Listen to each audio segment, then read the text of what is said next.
All right. We are back for another day of building our licensed server. Let me tell you, this has been quite the journey the last few days trying to get this thing into a place where it just works and we can deploy it. It has been very high touch. We've had to go through every single little detail and guide the AI. So we're not touching very much code. I mean, we look at it, but we are vibe coding a license server, a key server.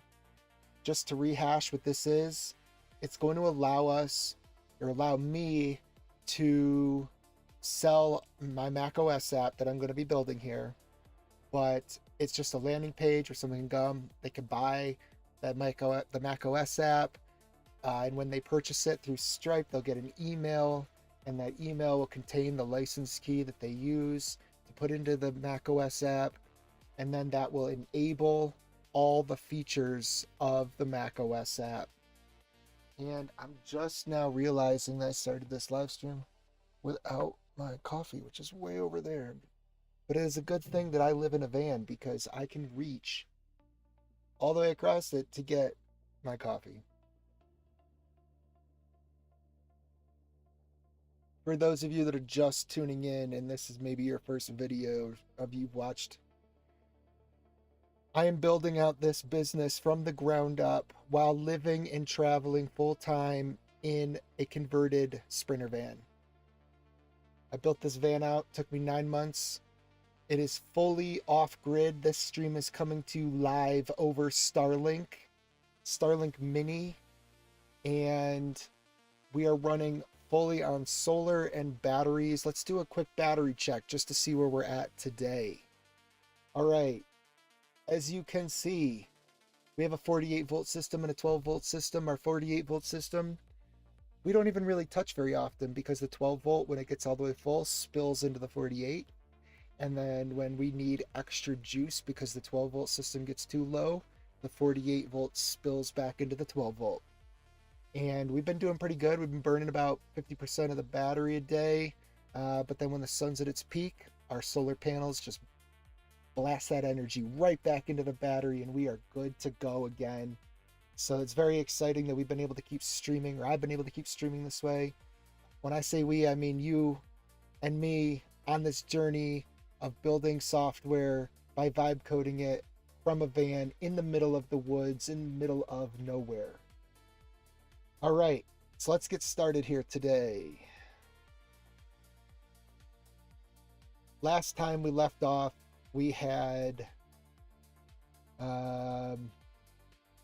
we were going through and trying to get a few different things working, and then we ran out of our codex usage, so we had to wait for it to reset. Good news is that it has reset for today. Bad news is that we are already at 45% left of our weekly allowance, and it resets in 5 days. But the good news is I've banked quite a few resets, so we might have to use them, you know? We're just gonna have to use them and we'll go from there. Looks like Peter put out a new update to this Codex Bar app. Let's check it out.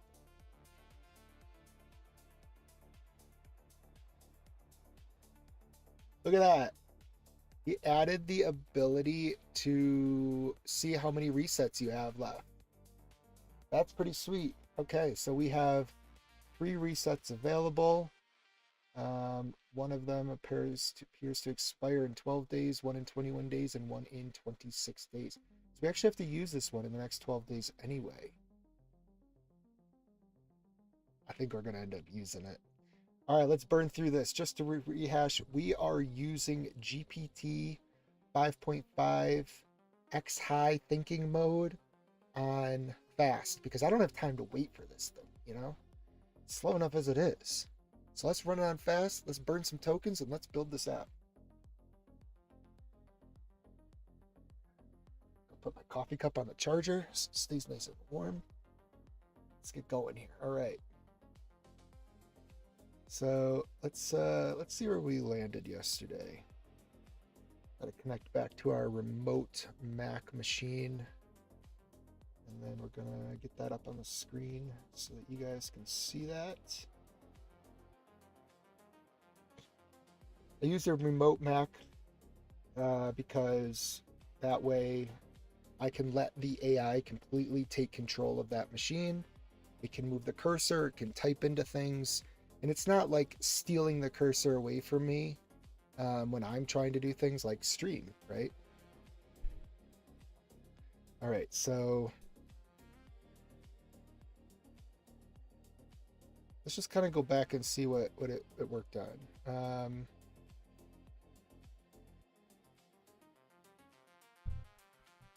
Okay, so yesterday we had this app. Let me pull this up here so y'all can see it.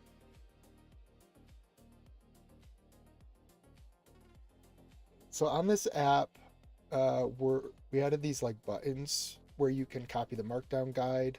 Probably gonna make that a little better for the AI today. So let's actually like update that. Let's put the copy markdown guide into maybe its own section on the product page. And then in that section, explain that that markdown guide can be pasted right into an AI agent so that the AI agent can integrate the license library for the user into their macOS app for them. Cool. All right, so just keeping some to-dos over here. And if you see me talking to this AI, I have a local program that I'm using right now called Voice Inc. It's pretty good.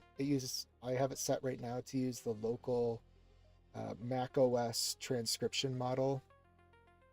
It's like built into Macs now, so and it's much faster, I think, than Parakeet. I don't know if it's better, but it's faster. So we're gonna do that. Let's add that. That's to our list. One of the things we need to do though is we've put these copy buttons all over the app, and so let's see if it creates a toast notification. It did. Nice. That's beautiful. All right. Hopefully you guys can see that toast notification. I think you can.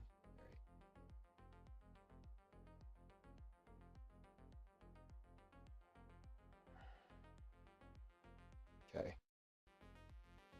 I got a serious problem because for whatever reason, my headphones love to steal the mic input. We might have to write a program to just keep it from doing that. I wish there was a way to lock it, but for some reason it just really loves to steal my input.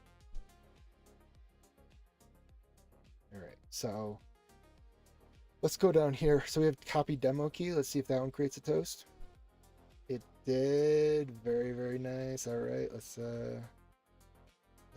go on and try our app now. Okay. I think while that's going, I'm gonna take this do note that we created here just now, and I'm gonna paste this into just do this. Let's compact because it takes a few minutes for GPT to compact, especially when you've already used like almost 100% of the context window. So we're gonna have that go, and then I'm gonna queue up the instructions that I just verbally put into my to-do list. And so that way this markdown guide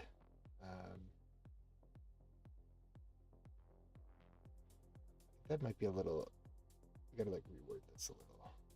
Let's put the copy markdown guide, let's go like this, copy markdown guide button into maybe it's a section on the product page. And in that section, explain that the markdown guide can be pasted right into the AI agent, into the developers.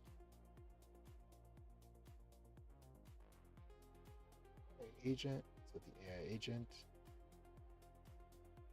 integrate the LCNS dev license library for the developer. It's important, I think, to use the correct stakeholders when you're doing user stories. I don't know if it helps the AI, but we'll see. Into their macOS app for that. probably also double check that markdown guide and make sure that it still makes sense, so that the guide has step-by-step instructions of how the library should be integrated into a macOS app and what it will provide them, what the hooks are that they need to make sure they code into their app and all of that.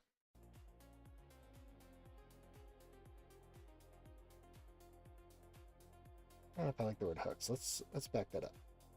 What the API of the library is and how that API should be used to integrate into the macOS app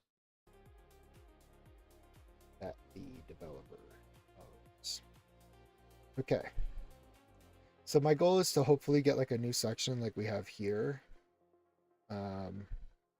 with a copy markdown guide. It may end up just creating a whole new card. We'll see what happens.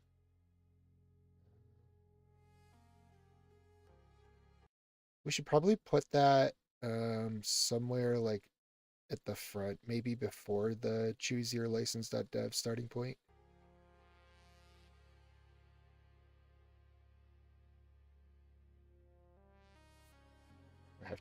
I'm gonna have to add this to our dictionary, I think.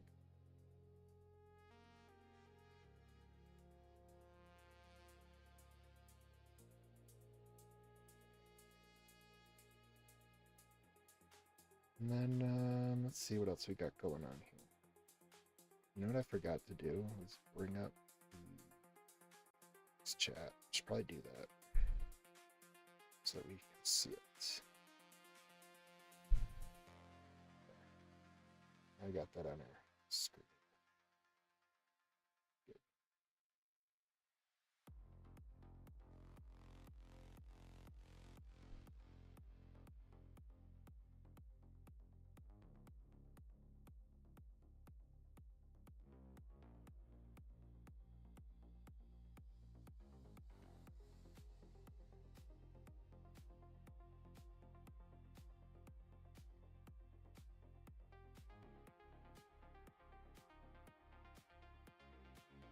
All right, now we're gonna have this run, and it's gonna start building some code for us. So hopefully it'll go fix that. And then while that's going, let's keep reviewing here. What else did we have on our to-do list?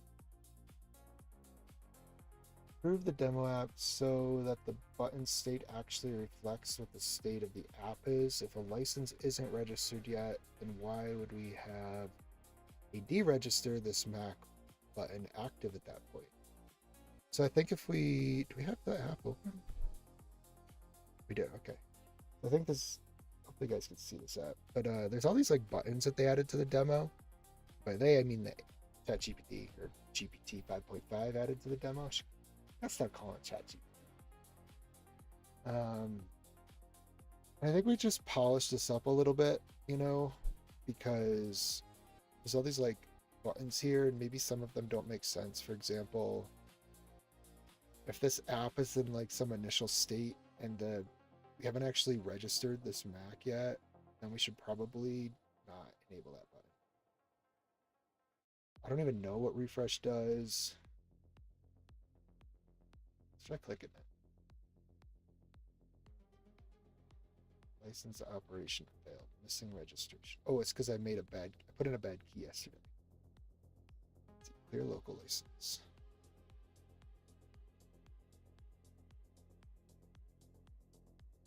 So stored registration, pending offline activation state removed from this Mac only. The license app activation was not changed. Okay, so we gotta fix that too. Actually, it might have already fixed it.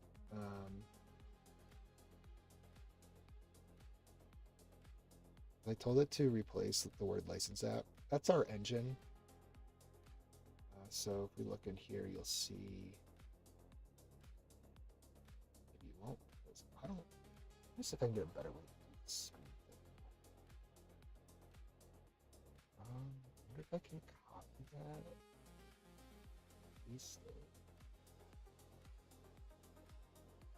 Put it here.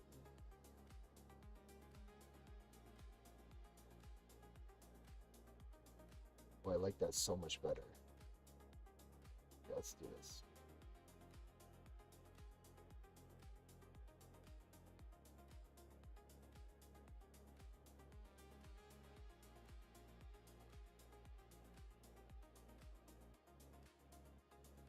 Okay, we'll just do that. Now if I do that, all right, cool.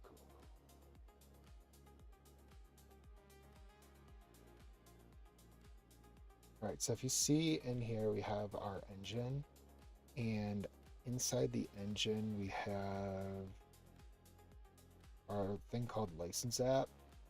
And the AI, for some reason, continually tries to expose internal engineering details as user-facing features. If anyone's ever come up with a skill or something to prevent their agent from doing that, let me know. I've tried to like tweak my agents.md. I've tried doing skills and it just ignores them. I might have too many skills at this point. I might have to go through and audit some of them, but we'll see. Okay, so let's see what this is doing over here.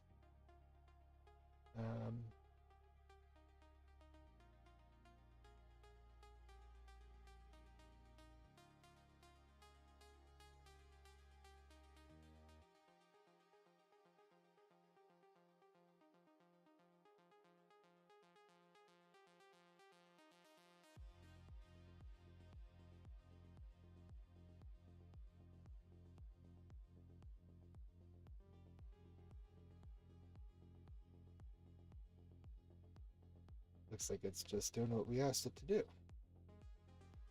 So while that goes, I think we should. Oh, the other thing that I wanted to do yesterday, no, I'm kind of all over the place at the moment, but we had this idea for putting like a debug in. So basically, what I want to do is have this whole thing be in the bottom of our app. So if you look down at the demo, this is just the demo app, by the way. This isn't like our macOS app. This is if the user goes in and they want to, let's say they want to go in here, they can download the demo app that shows the full integration of this client that we're building for them. So what I want, there's like this status thing, but I want like a deeper debugging log.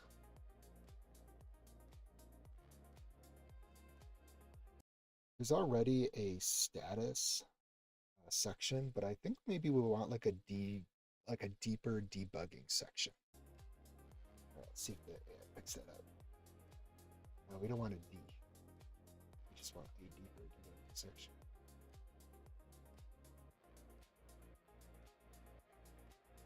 So us doing that, let's get this queued up as our. Oh no, I can't. It's messed it up.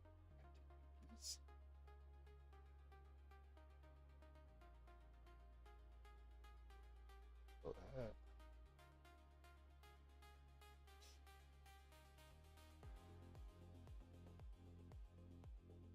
Kind of wish that Pi had like a Vim mode. It's probably an extension or something, but I'd really like to be able to flatten this whole thing out real fast. I guess I can do it. Let's just grab it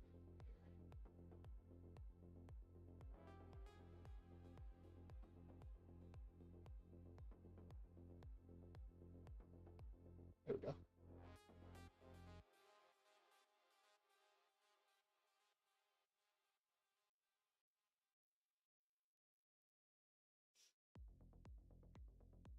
Okay, so now it's taking over our machine. It's running the browser. It's gonna go and it's gonna check out the browser.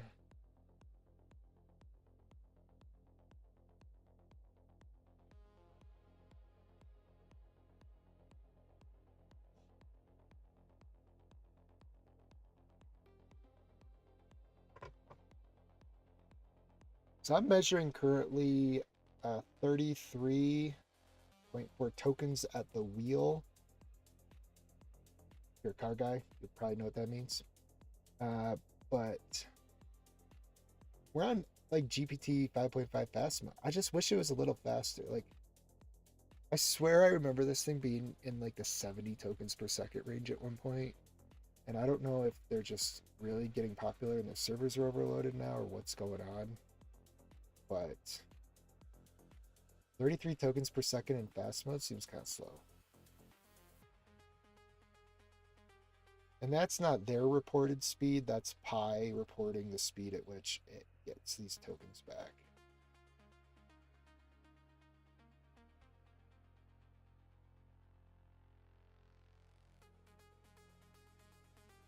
Okay, so I did that. Let's have it start cranking on the next thing and we'll verify the work that it did. So we have this new section here. That's pretty cool. It looks so much better than it did before. It says copy the product specific markdown guide, paste it into the developer AI agent, ask it to integrate licensed client into the macOS app they own. The guide includes the bundled config, the Swift API calls to wire, no close security rules, offline activation, and release validation checklists.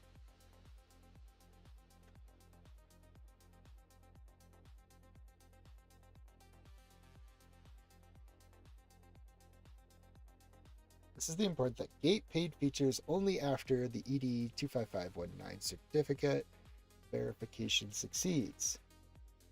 So basically our license server, our key server, is going to sign a new ED 25519 certificate.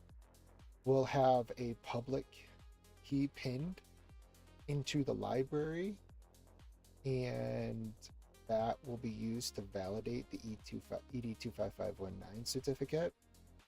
And only after that verification succeeds will the app open up all of its features that it allows. It's paid users.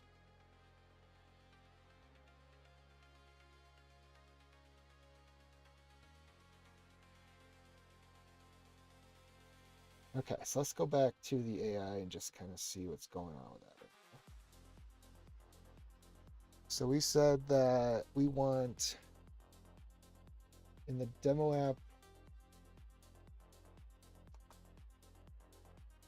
we want to add like a debug section. So let's pull that up so that it can see it.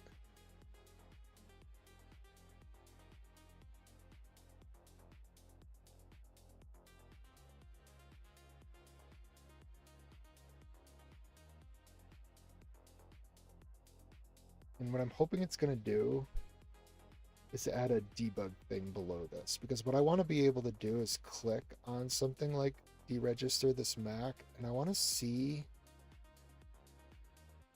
you know, where did the license get removed from? Was it removed from the underlying file store that we're using for testing? Was it removed from the key storage? You know, where did these sort of like things occur?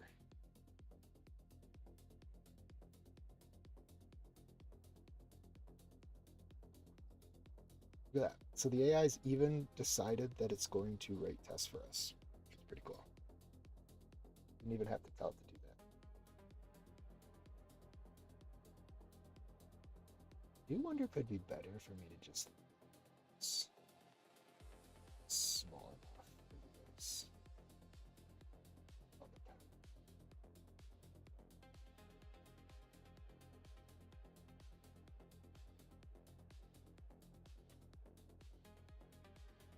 You can see the actual full history.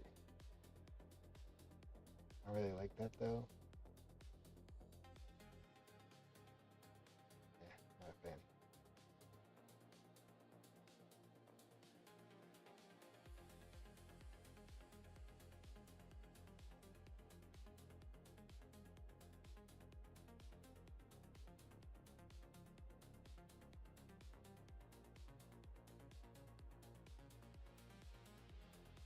So it's going.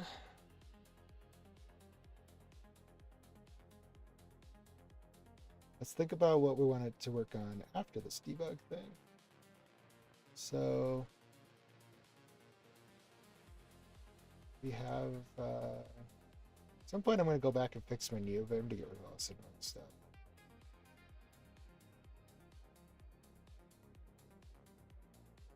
It's working on this debug thing now. Let's put that up here. And then it just did the copy its markdown into its own section. Let's mark that one off.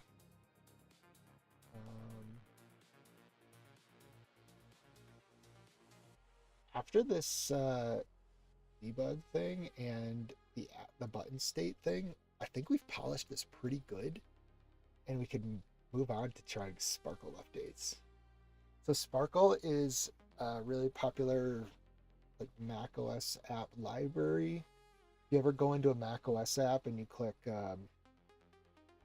check for updates, it's probably using Sparkle under the hood. And Sparkle reaches out to an Appcast XML document hosted on a server somewhere, just basically makes a web request. It's going to look to see if there's a new version in that Appcast XML document. And if there's a new release version in there, then I'm pretty sure all it does is just download it and install it. So I think we should make sure that's wired up in our demo app and try it out, see what happens.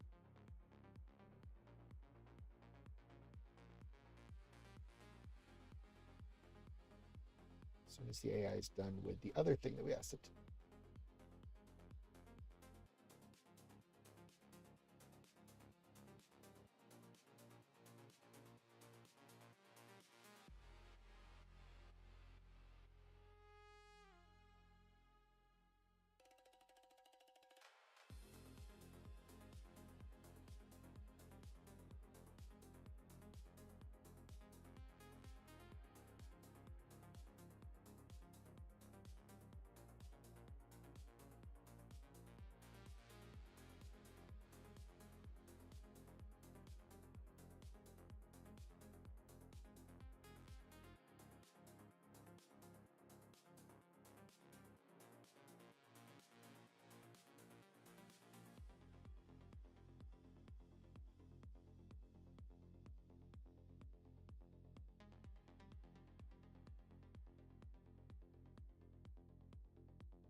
As soon as we get this license app server done, I think one of the things I want to do is make sure that I have a way of like working in work trees or something so that we can get each of, we can like work on things in parallel on the macOS app.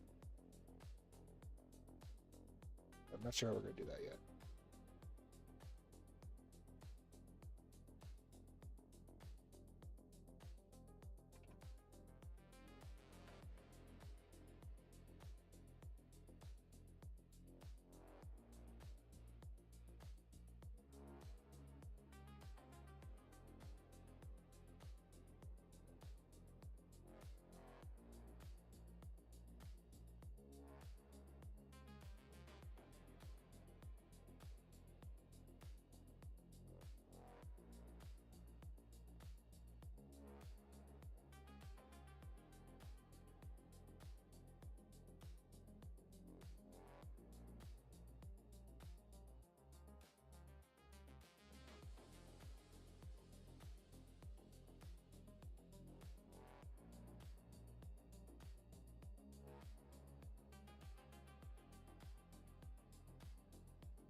debated. So I have like a ultra wide monitor, and on half of it that you're looking at right now is the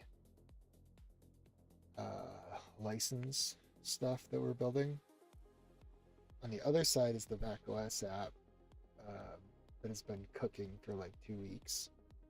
I debated trying to squeeze them all in, but there's just not enough screen real estate in these streams. I almost wish there was a way to stream like multiple screens and then people could opt into the one that they want to see.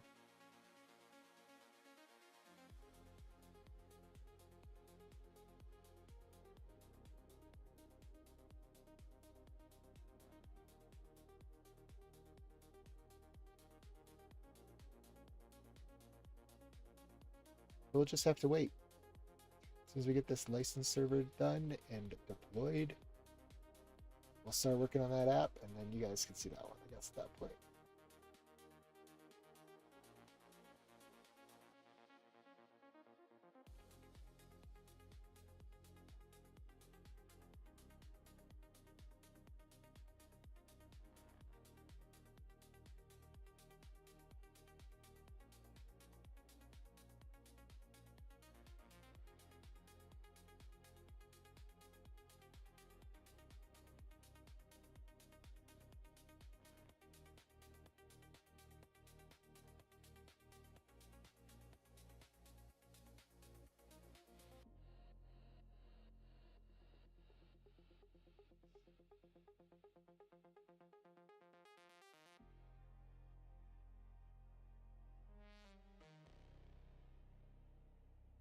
Really get better posture.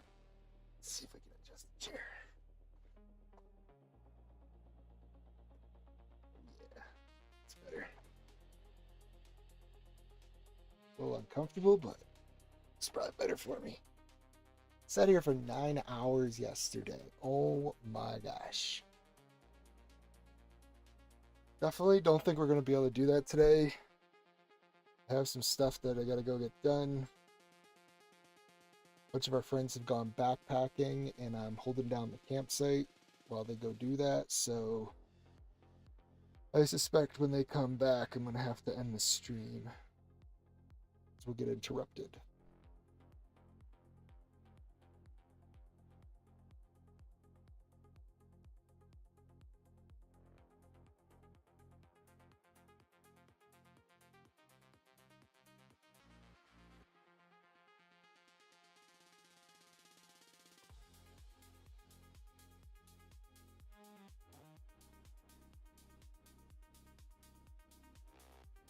I'll tell you, after that first cup of coffee, my brain just really turns on. Just goes right back on again. Probably not good for my heart, but we vibing. We are vibing. Okay, so I've gone over this a few times already, but this is pretty cool. This Hollow Observe that you're seeing here. Let me just bump this up. This is actually going to take a screenshot of the remote machine. It's going to use the computer use tool that I built. There's a whole gateway that allows it to control that entire machine, mouse, keyboard, everything. And this allows it to have eyes on the screen. So you're going to see it come back, and there's going to be a whole lot of just markdown and information about what that model detected on the screen. So you can see that it found like all these different things on the app. And it's even going to give us like ways of interacting with those things.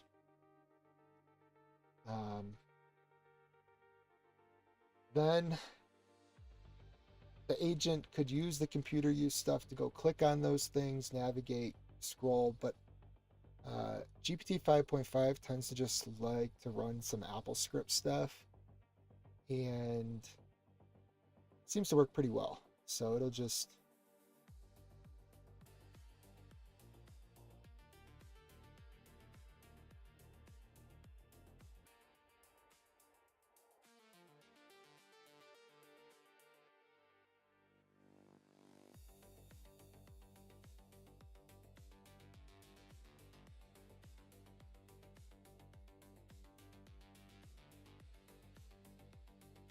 Not even letting me log in. Some what's going on.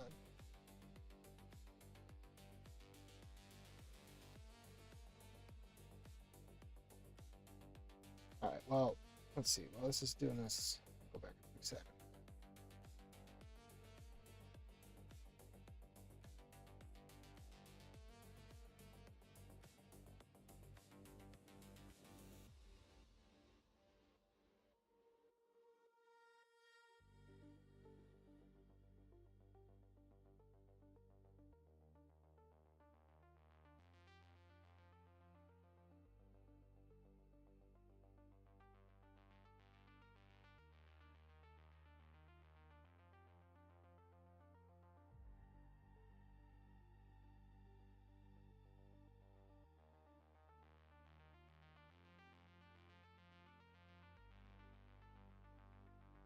All right, so I got an AI going to look on OMLX, see what's going on there. Sometimes when I do like a brew update, it just updates.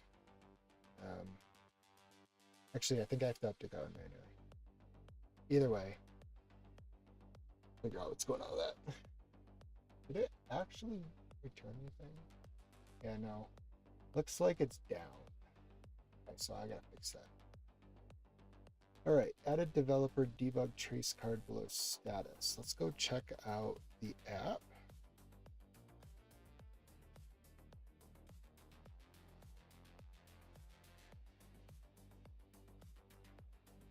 I'm pulling this up now.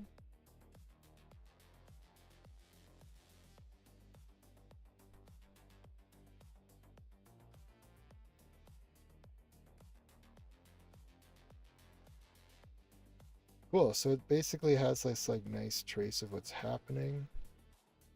Hopefully it made it scrollable.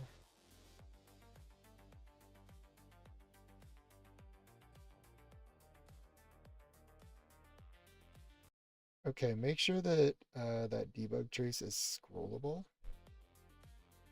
See if I go and I click like register.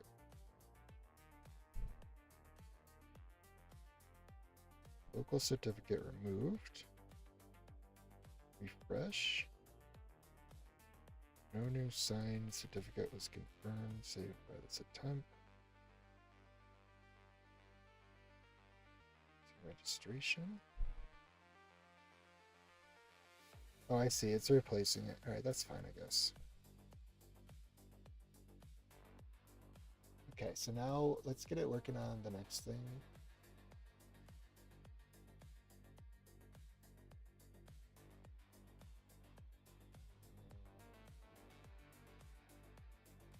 Let's call this done.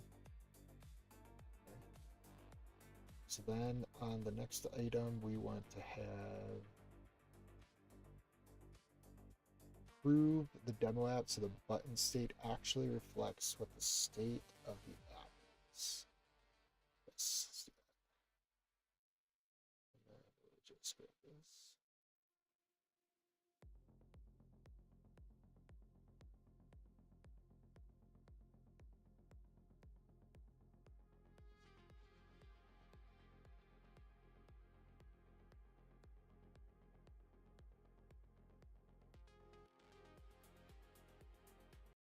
I think we want to be more intentional about the states of the buttons that are displayed. You know, if something shouldn't be clicked because, like, if there isn't a license registered at that point, then the deregister this Mac button doesn't seem like it should be enabled.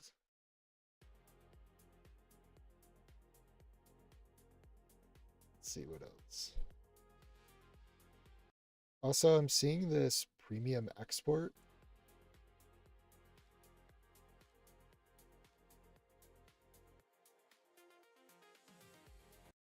Field in the demo app. What is that? It's like right below the license key field.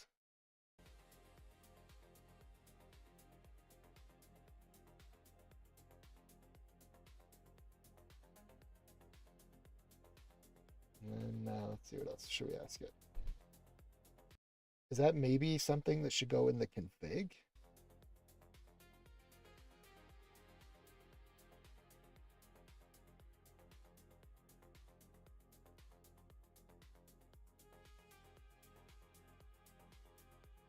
right, so let's have it cook on that for a few minutes.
So I'm running this hollow model in OMLX just because it has like a nice dashboard.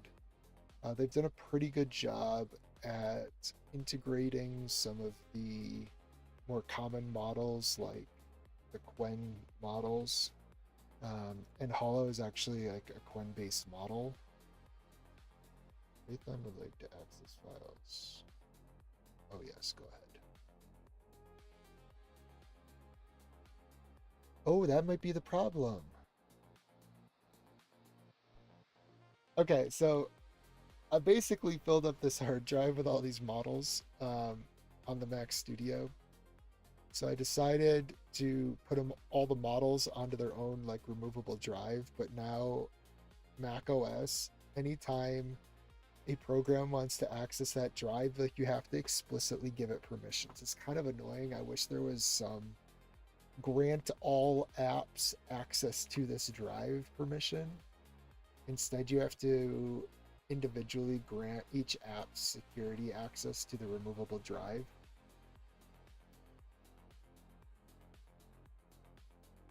So there's that.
Got this back up now, so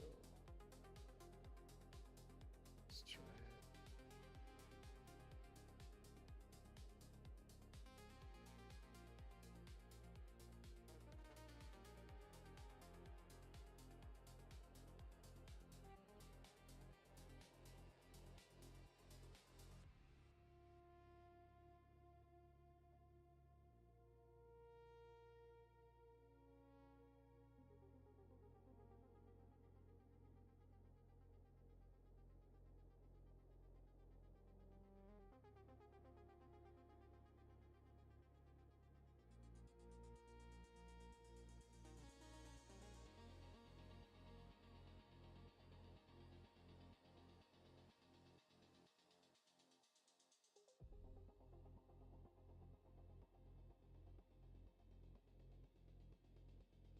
It's weird though because I actually moved all those models over to the external drive a few days ago, and the Hollow model was working just fine yesterday. It's very strange. I'm guessing OMLX updated or something.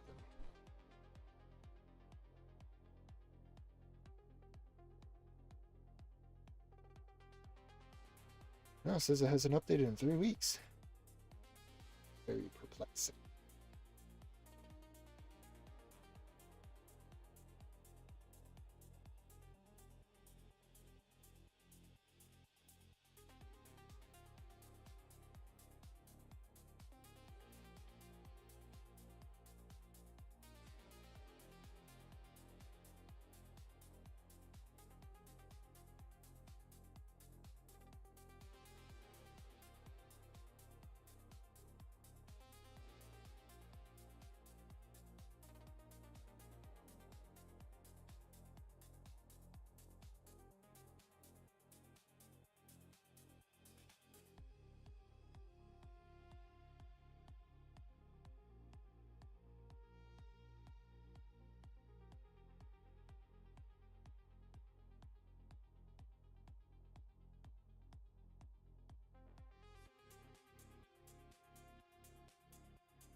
Be a hot one today. Our air conditioning just kicked on. Hopefully the mic's not picking it up. It seemed like it is. Let me know if you hear the air conditioning on the mic. If you do, I'll turn it off. But I'm pretty sure I isolated that frequency. It's really strange. So our air conditioner runs on 12 volt, like just straight off our 12-volt system, doesn't need an inverter, connects directly to the 12-volt batteries. And when I was trying to isolate the humming noise that the air conditioner makes, it was producing at exactly 60 hertz.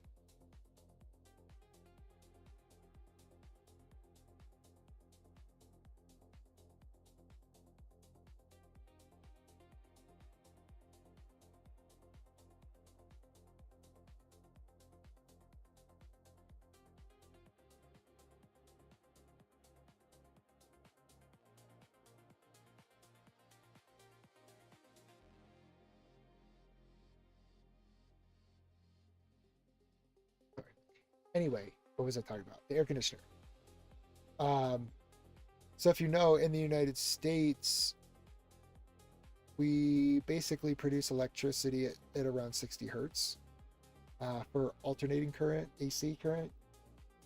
But the air conditioner is actually DC current. It's actually not producing an alternating current field, so it's producing a hum at exactly 60 hertz is just, I thought it was kind of interesting. Maybe I should ask the AI what it does that at some point. Okay. Let's see what else we got going on here. So the demo app buttons are now state aware. The license key field, removed the confusing refill.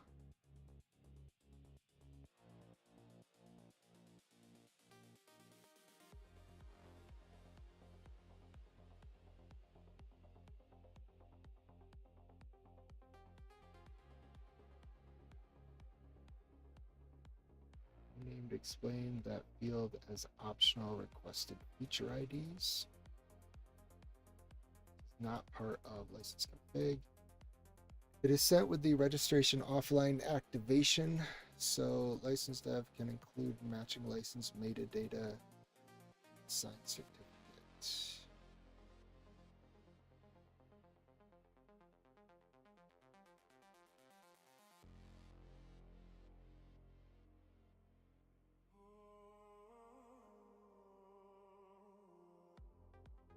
Optional requested feature IDs are sent with registration or offline activation requests.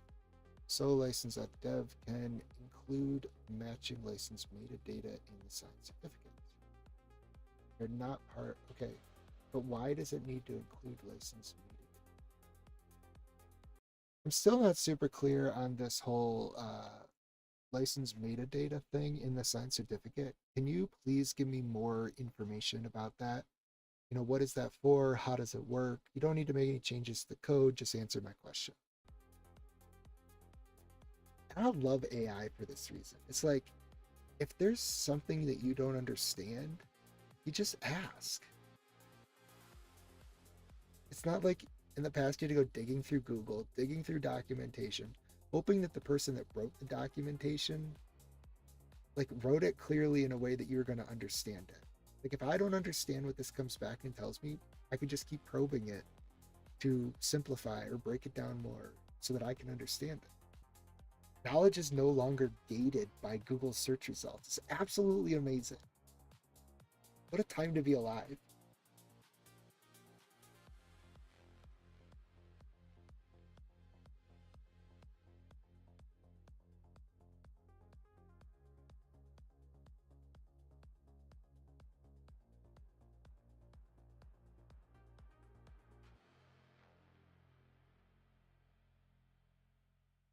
Here enters a raw license key. Yeah, we know that. App sends it to license.dev. License.dev checks the license and machine activation rules. License.dev returns the signed certificate. App stores that certificate locally. On launch offline use, the app verifies their certificate signature, reads what it is allowed to unlock. The license metadata part is how license.dev describes what that license grants.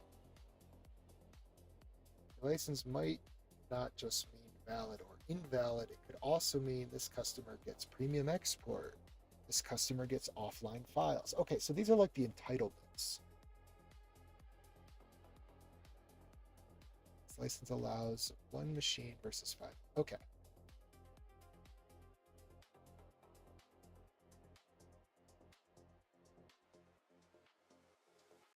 I think maybe we need to rename or just like reword this possibly in the specs or in the app or something so it's more clear. I think what these features are really referred to in a lot of times, like Stripe refers to them as entitlements.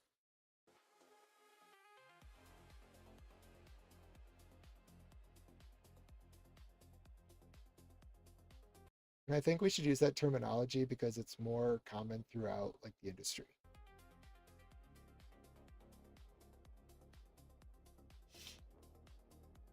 I get better at not saying like. Just do it a lot, apparently.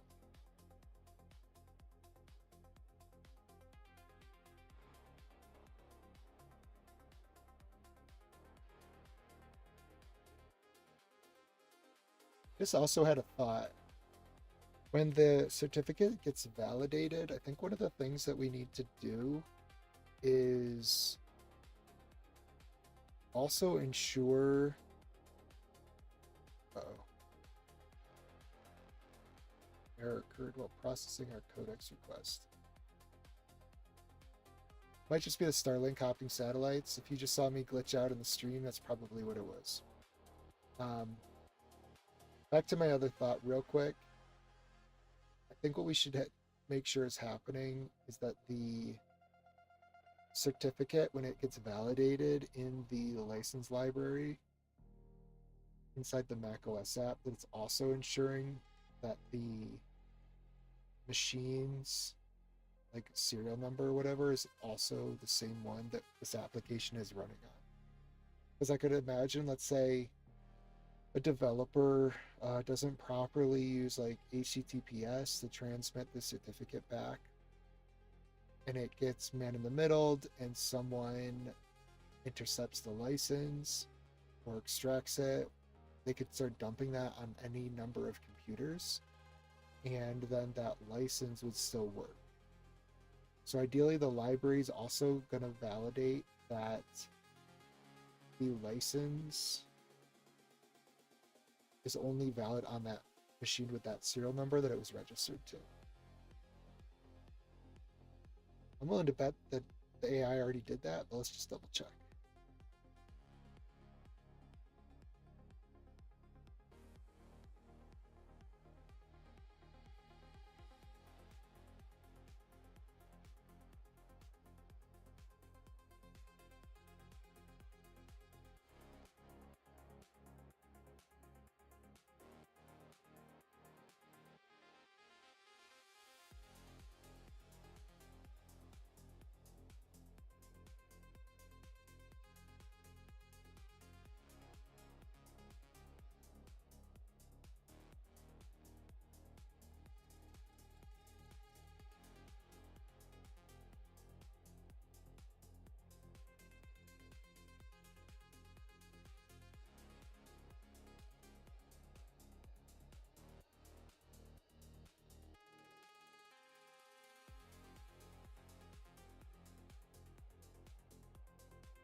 So now it's saying,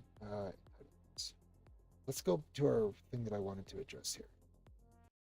One thing that I want to make sure we're doing, that we have tests around to validate this, is that the certificate should only be valid for the machine that it was registered to. So we should be ensuring that we're checking the macOS machine's serial number, or if there's some secure way that Apple has an API to ensure that that machine that it's running on is the machine that the certificate was created for. I don't know if we should be putting that in the metadata or if it should be somewhere else. You might want to search the web to find out.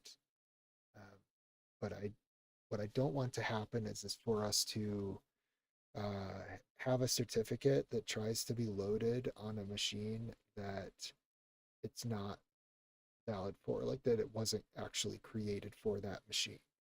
So anytime the app starts up and we're like validating the certificate to enable the features, we should also be validating that it's still on the correct machine.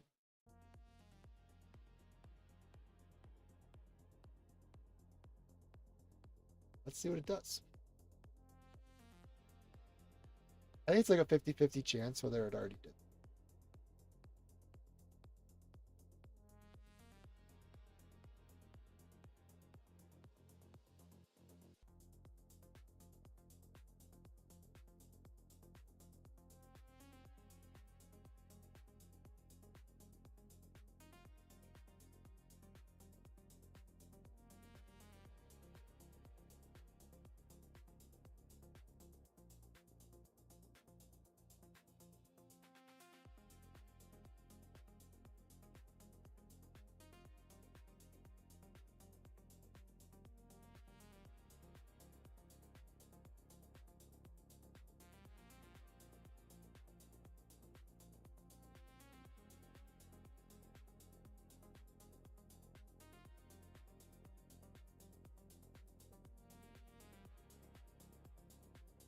So I think I tracked down what the problem was with the Holo model before. I had it on like a TTL where it would auto unload after 15 minutes.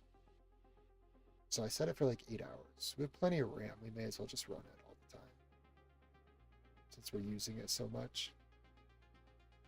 And we're actually getting 47.7 tokens per second generation on that model, which is pretty cool. That's pretty fast. And that's not with MTP or any kind of like speculative decoding.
All right, if you're watching this stream and you're just tuning in, we are vibe coding our licensing slash key server along with a macOS app demo so that we can register macOS licenses using our server. So people can buy the macOS app, they'll get a license, they can put it into their macOS app, and all the features get activated with that license.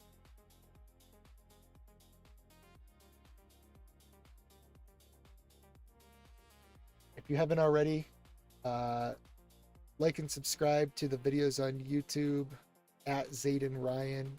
It's in my X profile as well.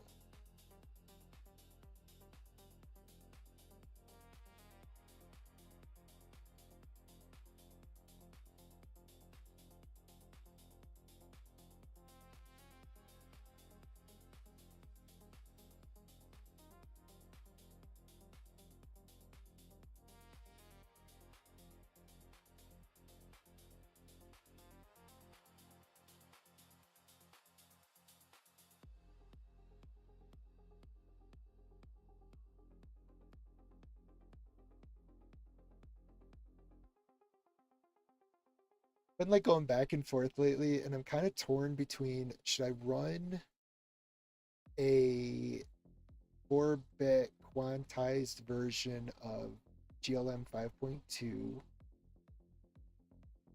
or should I run DeepSeek Flash, or should I run like a full Quen 27B, with like all the MTP stuff. I've been seeing some stuff about MTPLX, and with Fable, they were able to get it so it's running at like 70 tokens per second or more, which would be awesome. But it is Quen 27B. So I don't know.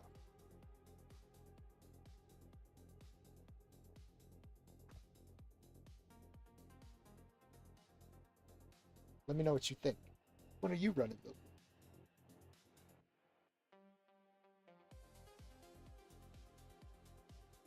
Okay, the license certificates already include machine serial number. So when they create it, they put the machine serial number in their certificate.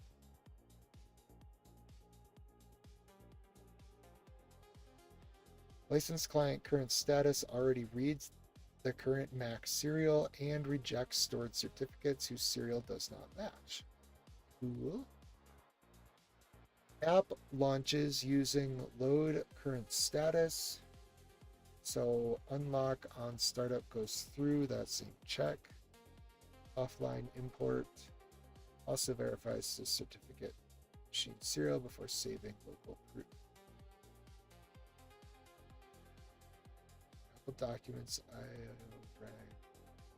IO platform serial number as a way to retrieve the Mac serial. Our Swift client uses IO kits.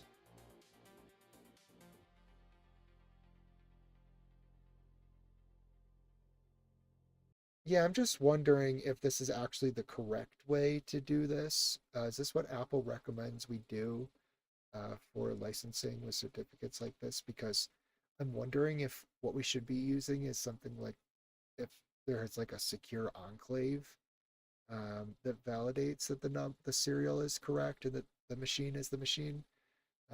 Because I could imagine it's possible, maybe, I don't know, maybe it's not possible to spoof the machine serial number of the machine.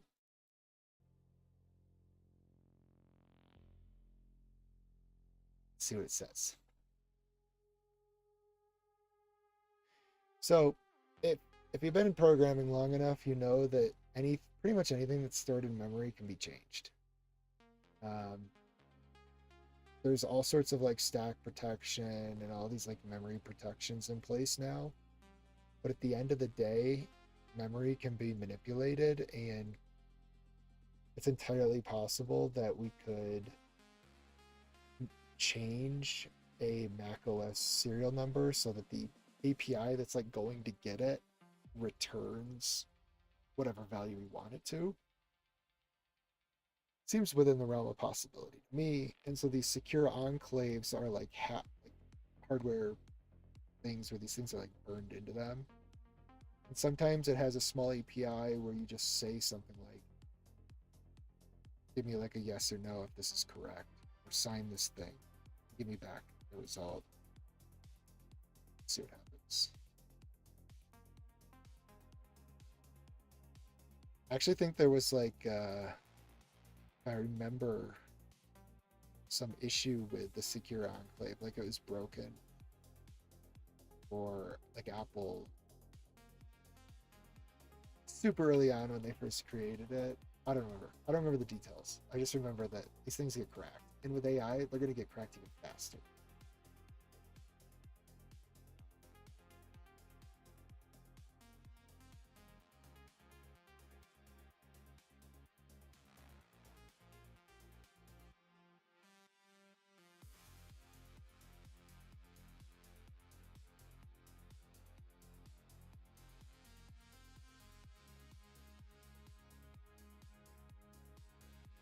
So I think it's going to come back and tell us, if I had to guess, that NIST hasn't approved ED 25519 yet. Let's see what happens.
Is the machine near serial number spoof proof?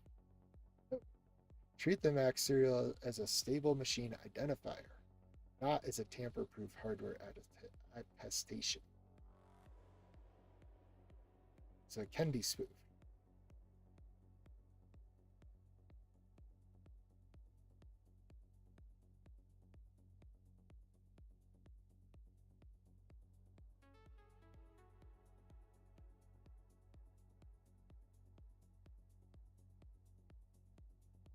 What Apple offers that is stronger? Secure enclave keys. So basically, the secure enclave has a private key inside of it that's like not able to be retrieved, or so they say.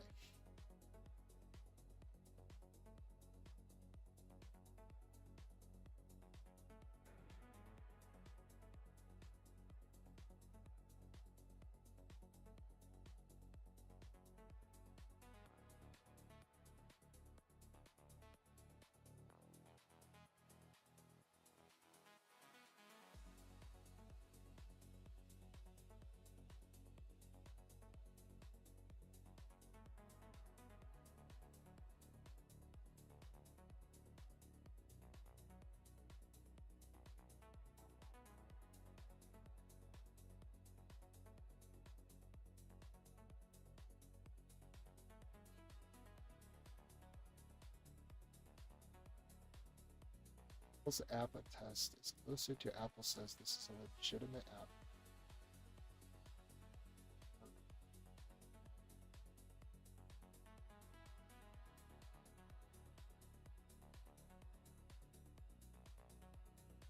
I should probably pull up the screen so you guys can see what I'm seeing.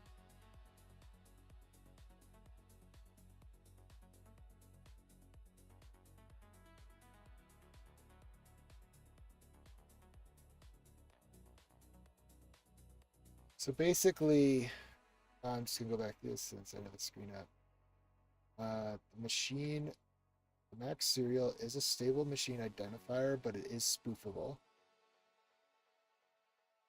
Secure enclaves basically hold a private key that can't extract the private key, or that's the theory behind it.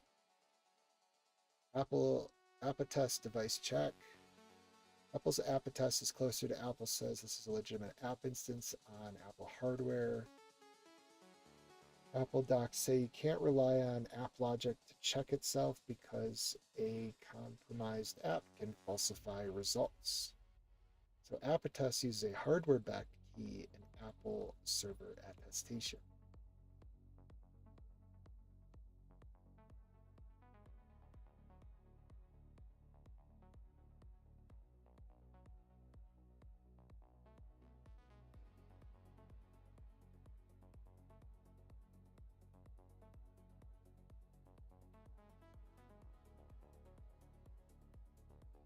Not all devices support it, so that's the biggest problem right there.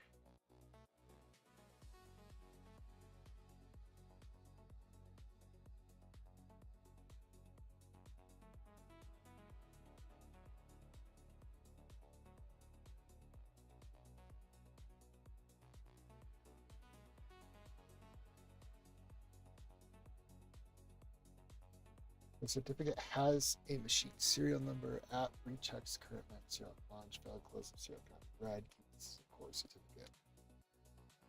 Add device bound activation key. Generate a local private key on activation.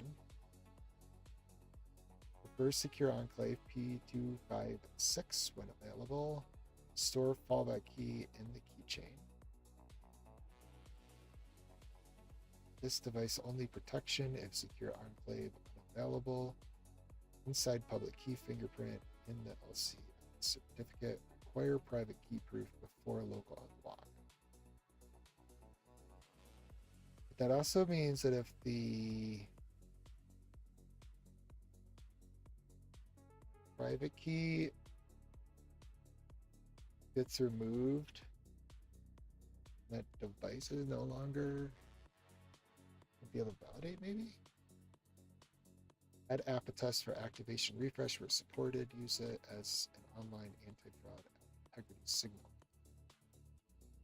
DLC activation to the tested device key.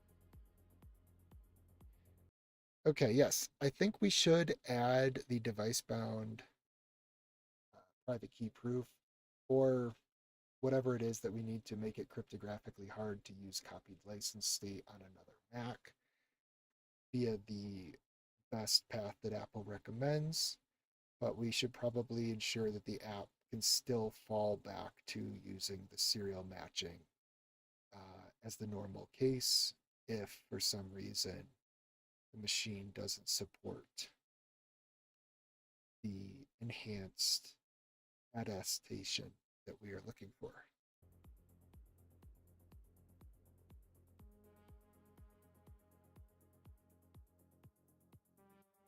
I'm skeptical to add this because I think it's going to add a lot of complexity and it's going to require apps to reach back out. But let's do this.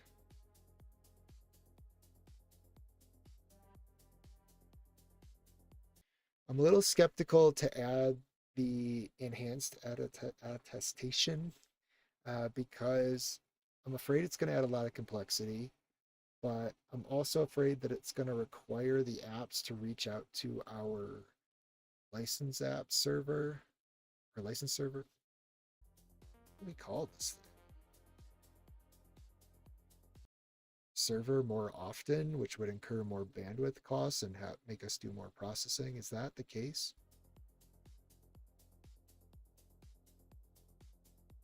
Maybe you should just start by writing a spec for how this should work and add it to our specs. So if you prompt an AI to create a plan, it usually doesn't go in detailed enough, I've found. But if you tell it to write a spec, that's like a whole different level. And it is able to implement and work based off of the spec. And it will go back later and look at specs of how things were supposed to work. When it needs to like find gaps, or you have a reviewer sub-agent or another agent review maybe like a pull request. If it sees something in the spec that is not implemented or the implementation differs from the spec, it'll raise those sort of issues to you. You tell it to just use a plan's a little bit more fuzzy.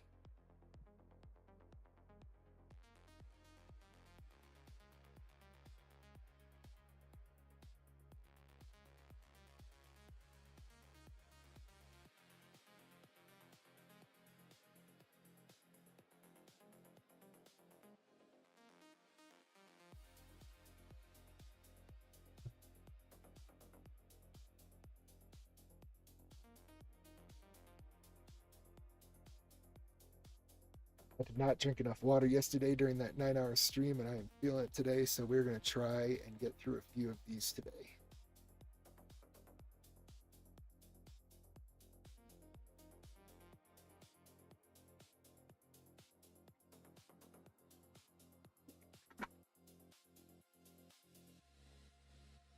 The lid wasn't all the way out.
So the other reason that I told it to implement or just like do the spec instead of implementing it right now is because, as you can see, we are at 86% of our context window. And it's probably going to run out. So if I told it to start implementing, it was going to write a very thin spec, because it would know that it's getting to the end of the context window and it would rush to start the implementation. So by doing it this way, it could take its time with that.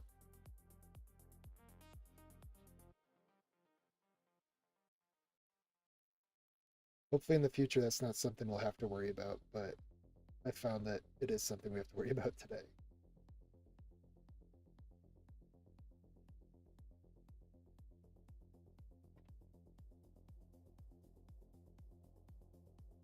Now, if you're one of those people that are paying, like for usage-based GPT 5.5, you might be on a 1 million context window, which is insane. And you might not have that problem as much as I do. So that's awesome for you.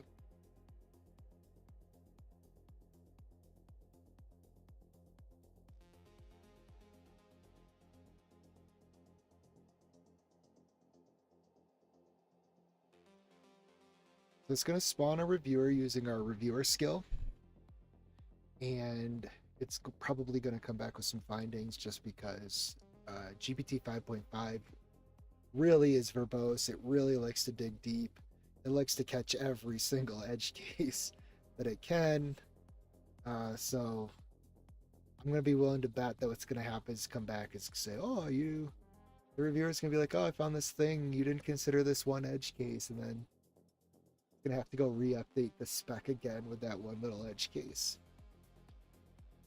I don't know if you ever worked in engineering, you get that like one manager that always feels like they have to contribute something. So it's like, oh, you're an engineer and you're programming something and you make the absolute perfect code. And there's like the one manager you have that just comes by and it's like, oh, you should change this one little thing. Or like they give you this one little input and you're like, I've already thought of that. Don't really need to do it. There's actually like, I forget where I heard this, but there was a game development company back in the day. And this game developer would make the most beautiful games, like absolutely amazing, perfect, like everything absolutely perfect in this game. Nothing needed to change. But they had one manager that would come by and always tell them to like find one thing that they had to change, right? Like so that the manager could feel like they were doing like their job and providing input. So the game developer went out and made the absolute perfect game this time, but they added a floating duck that just bounced around the screen in the middle of the game. So when the manager came by to review this game developer's work, the manager was like, wow, that game looks really great. Just remove the duck.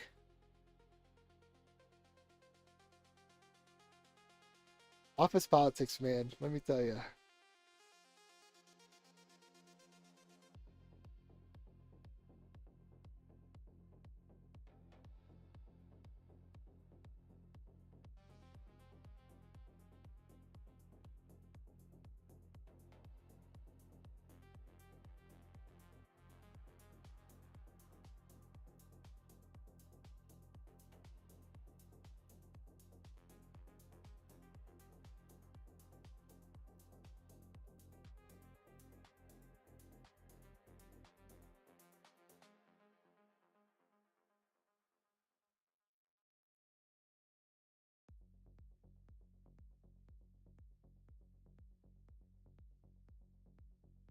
Oh, the manager AI must have came back with some points.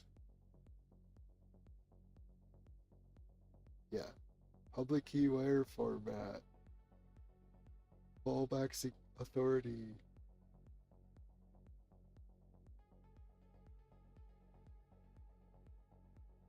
Fixing all the little like managerial edge cases that this thing came back with.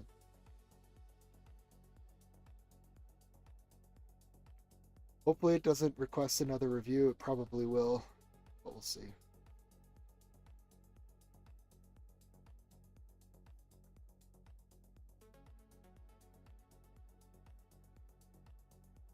I gotta turn like I gotta change the air conditioning because it's getting a little chilly. One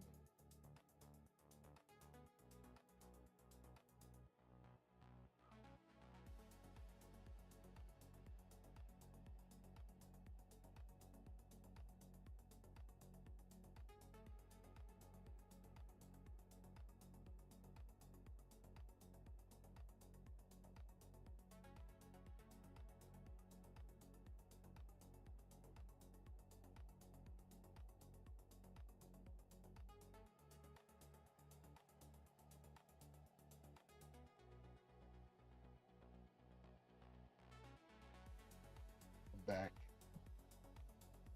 So let's see here. Am I going the right way? Oh, wrong way. So now the spec covers all the secure enclave stuff. Here's what we're gonna do. I'm gonna run compact. So we get a nice new fresh context window.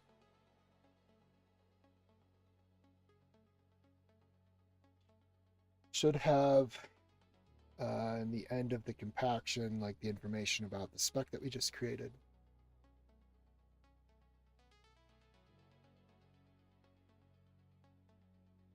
Copy it.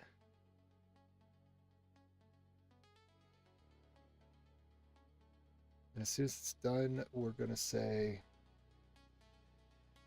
I want you to create a goal to implement spec we just created.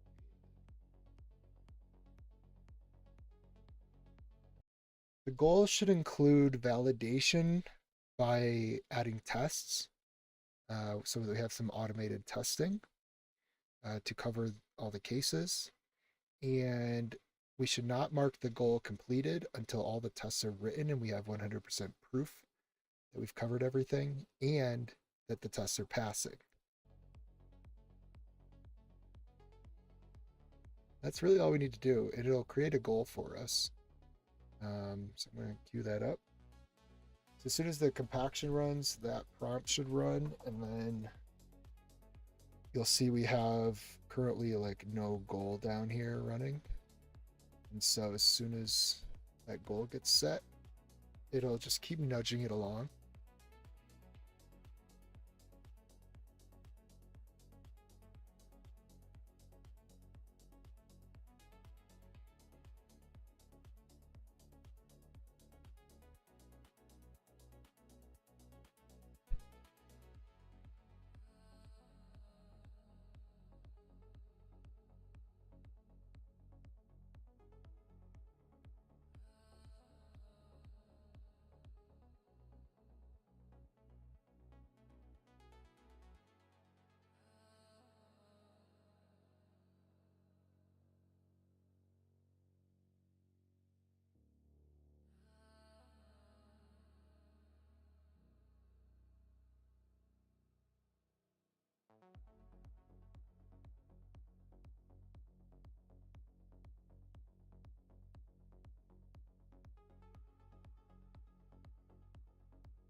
All right. Let's go.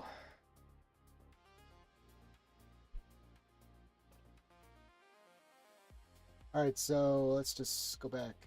The compaction happened. It got the current goal. It created a new one. Didn't have a current goal, but one was marked done. Um,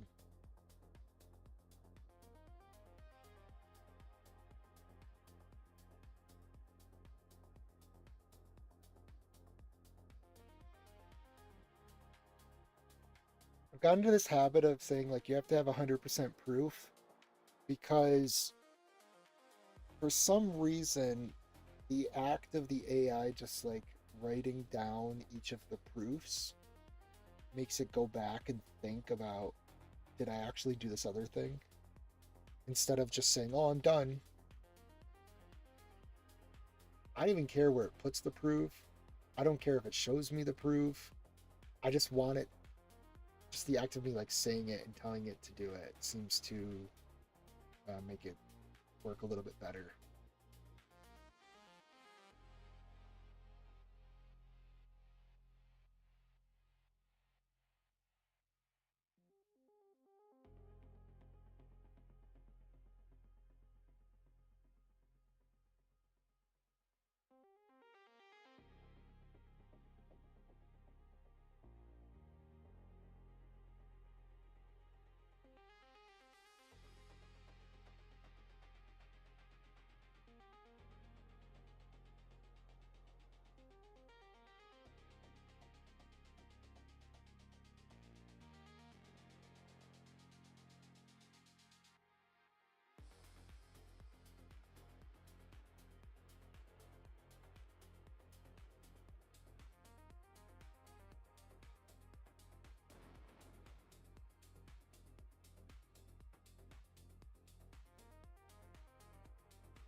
I'm afraid this is going to add a lot more like network overhead to our server. I have a feeling that what it's going to end up having to do is send things back to the server to be verified more frequently. But we'll find out. That wouldn't be good for like offline use cases, obviously. That is the case. But from what it was describing earlier, it might do that. I didn't really want to charge people much of anything to generate a license. Like I was really hoping to just say $1 per license or something. But we incur this cost of basically having to store their users and keys forever. Or for a very long time anyway. Um,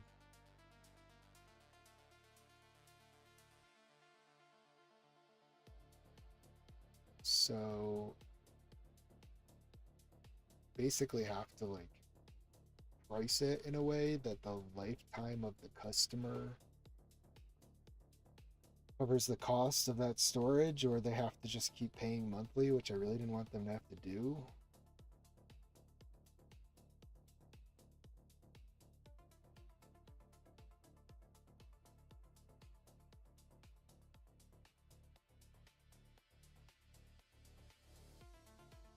But if we do add this thing where all of a sudden all these apps are constantly reaching back out with their like network or their like keys to verify, that's not going to be great because now we're going to incur a lot of bandwidth costs.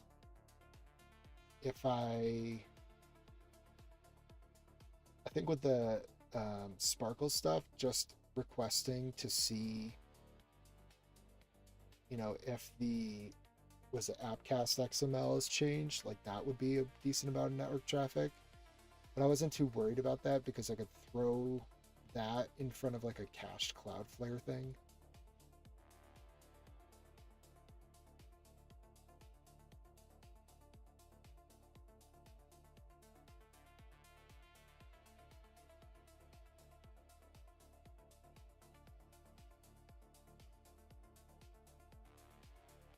Let's see.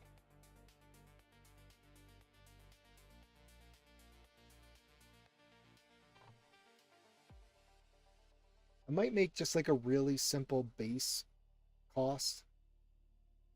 It's like based on the number of records that I have to keep stored for you. And then if you stop paying for that monthly or yearly or whatever, then we give you like an export of all of your users and their license keys or whatever. So you could go rebuild your own key server if you need to or something.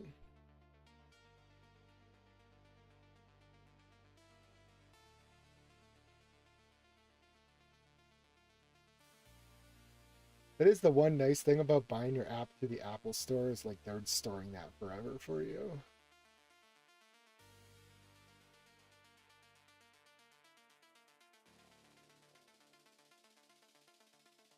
But I'm planning on emailing license keys to people, so hopefully they'll just search their email for that before they go and try and like re-request it from the website.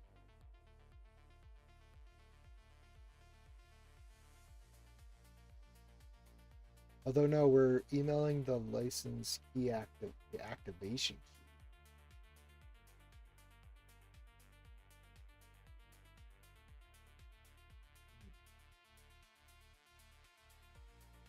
So that really wouldn't help very much.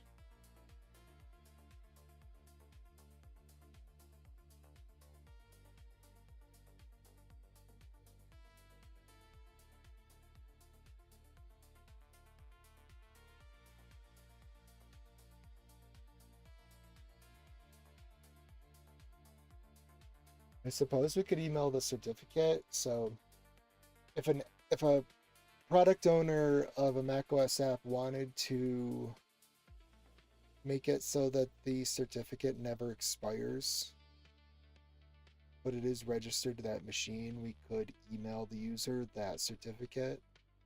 So then they just have it and they can load it up on their machine at any time.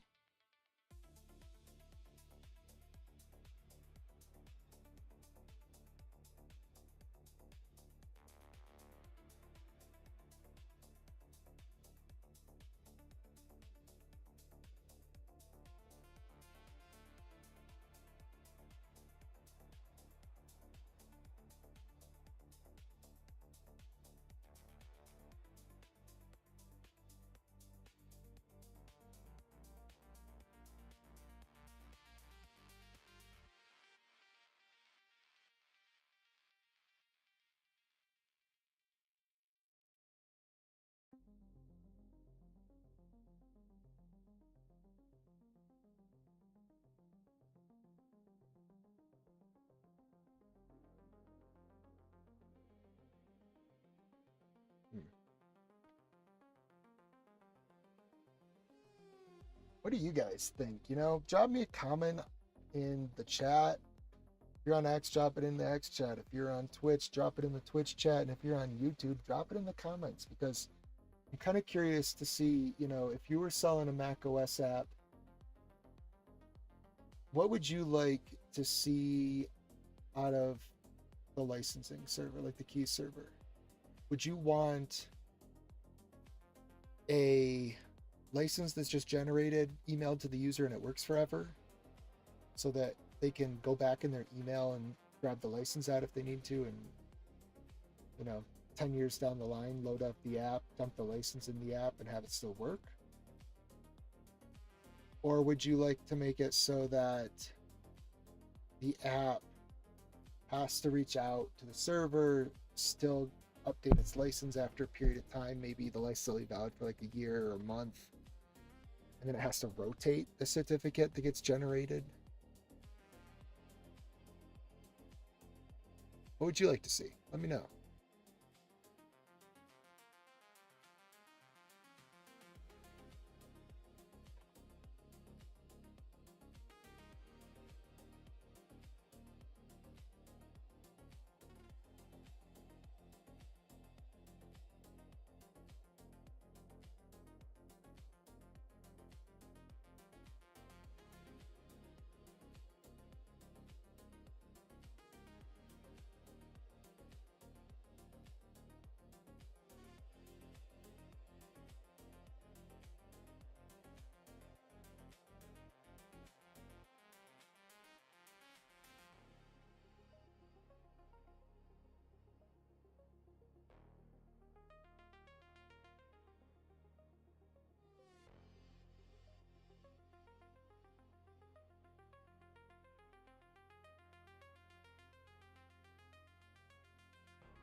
All right. So, quick review of what it's doing.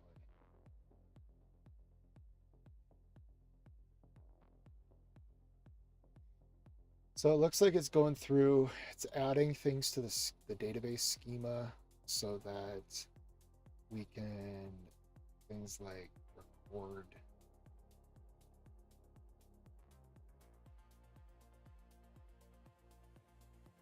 place binding policy, license products.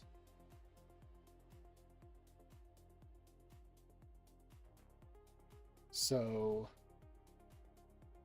I guess a product owner that's putting their product on the website can specify the policy they want for verifying the software on the device.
All looks pretty good.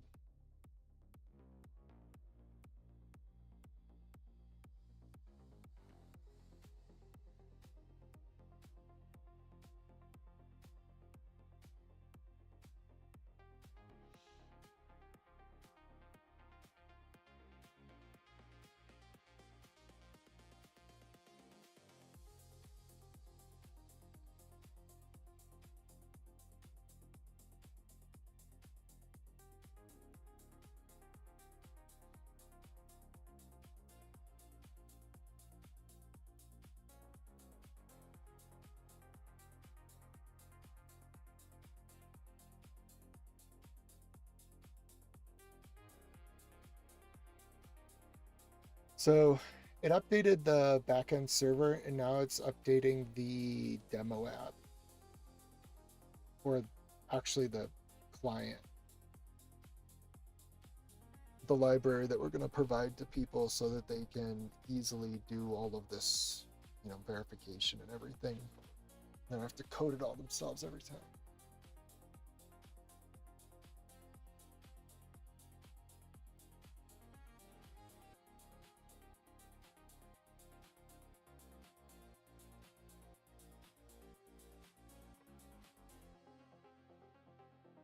Let's do that. Okay, so I just had an idea. One of the things we should definitely add to this. So they did the state thing.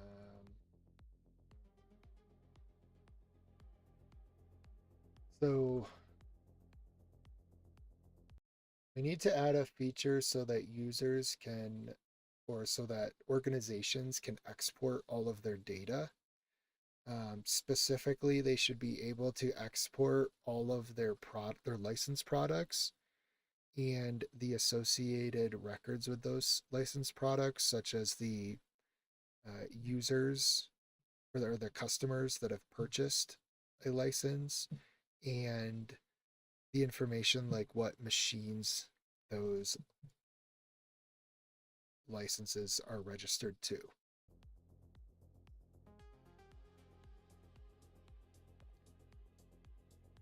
That way, if an organization ever wants to migrate off of our SaaS product, they can, and they can take all of the licenses and products that they have with them and still serve up those licenses to their users if they need to in the future.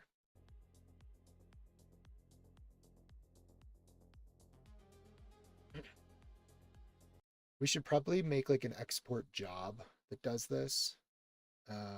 And then the job should email the user that triggered it, and when the job is complete, and maybe we give them a link in that email that they can click to download the data, which should be in like a zip file basically.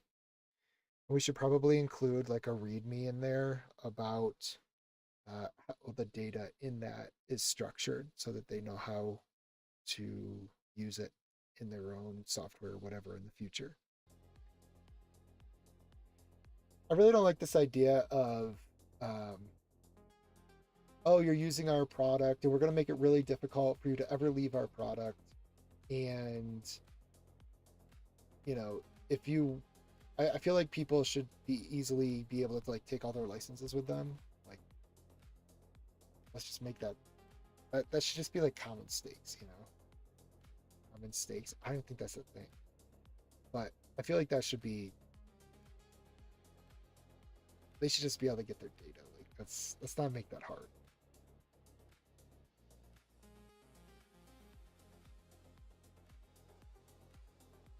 Like, use this product if you want to, pay us because we have to store a bunch of records for you.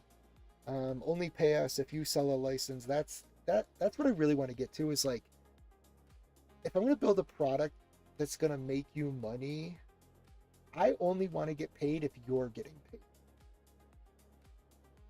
I don't want to get paid if you're not getting paid. Like, let's grow together, I don't like these starter plans where it's like, oh, pay $50 a month and then you don't even know if you're going to start making any money from this thing. That's why I think like $1 a license seems reasonable, because a lot of these like pay once software licenses are like $100 anyway or more. So you give me $1 from that, and we call it a day.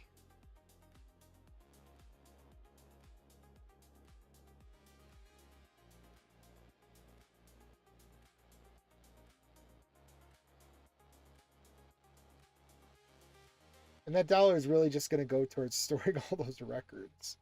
So if you want to export all those records and take them with you and not use our software anymore, like that's fine, because then I don't have to store them all.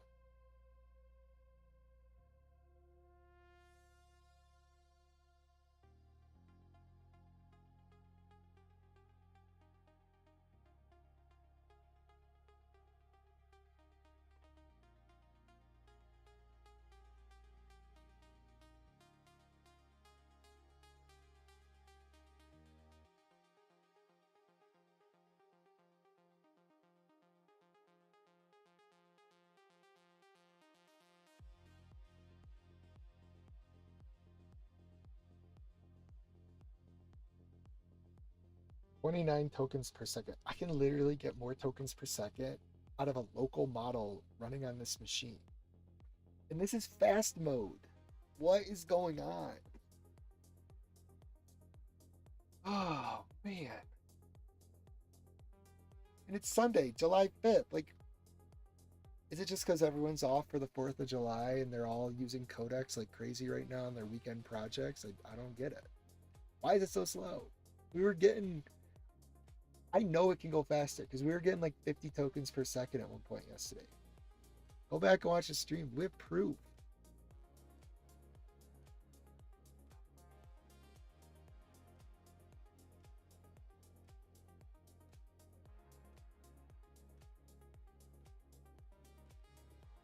I remember the days when, a company would build some software and they'd have an SLA or even an SLO, and it came with some guarantees about how fast things were going to be.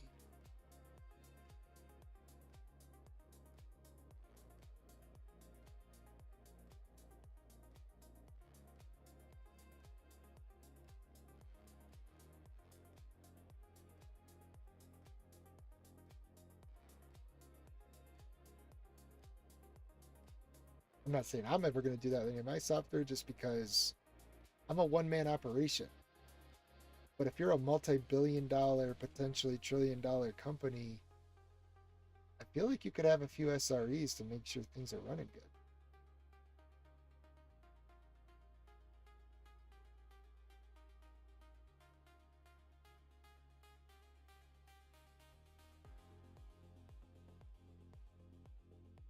And I'm sure there are. So I'm sorry. I'm sorry if you're an SRE at this company that we're talking about, and I'm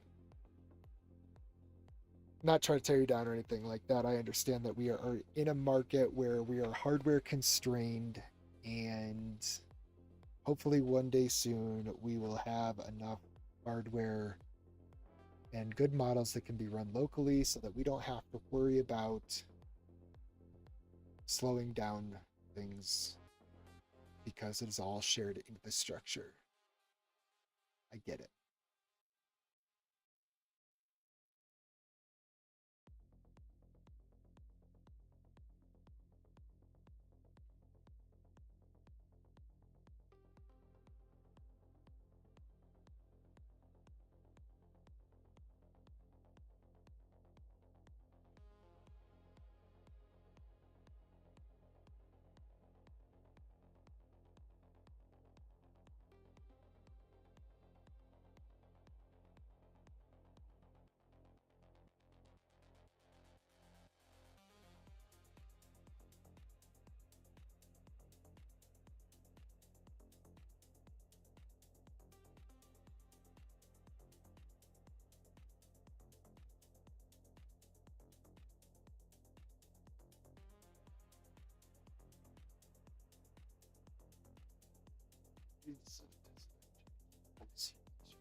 Anytime I see the AI saying it's doing something because of legacy reasons, it shoots up all the red flags. Like, it means it's not doing the full cutover that it should be doing to what we're trying to achieve. It's like keeping the old behavior around. But in this case, the old behavior is the checking of the device's serial number, and we still want that. So I'm gonna let it slide this time.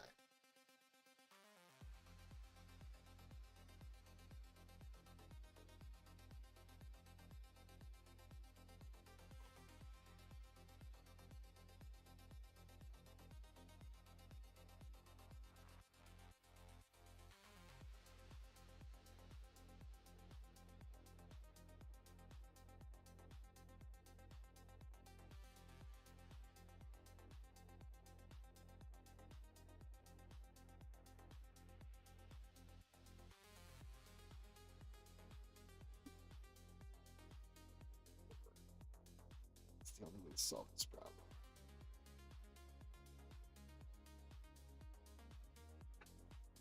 Oh, no. I really love that this camera has like some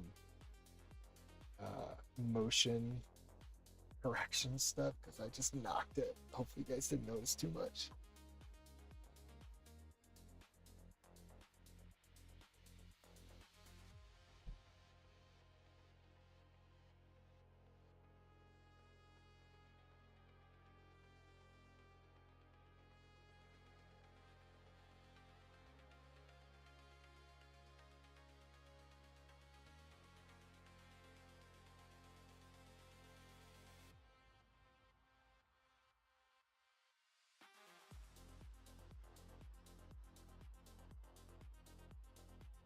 Let's see where we're at with our codex usage. We got 82%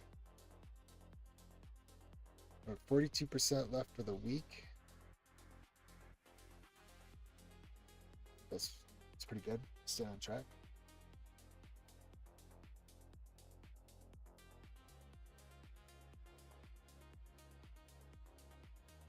It's about that time that we remember to comb our beard.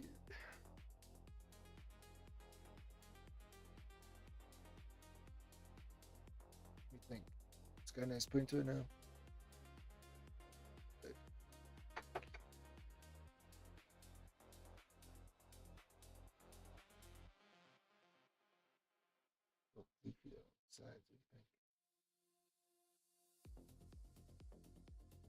Telling you, move into a van, go into the middle of the woods, and just grow a beard. It's good for the soul.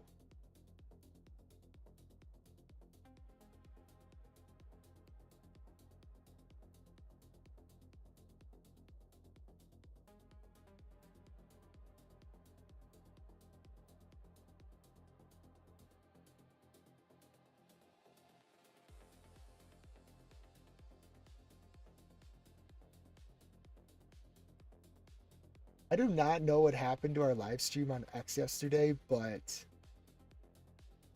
something crazy happened because we went from like 100 people watching it to 30,000 people watching it within a span of, I don't know, 10, 20 minutes. I don't know if some like botnet hit X just to like hit all their streams or something, because I feel like a lot of people are watching this. A real, like, I was getting engaging comments, I was getting engagement in the chat. I don't know what triggered it. Maybe the X algorithm just popped it up for people or something. Who knows? Okay, what's going on here? I'm seeing a bunch of hard-coded hex values. Should be a red flag, so let's see.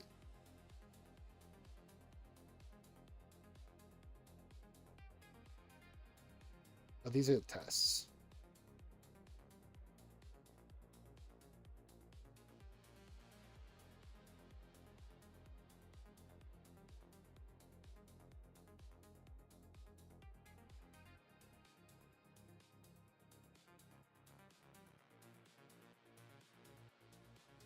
So if you ever were in the security world and you start seeing a bunch of this kind of thing, should be very cautious because it reminds me of the days people would just like encode a shell into a program, and to like obfuscate it, they would basically just encode it via the hex values and then load it up that way.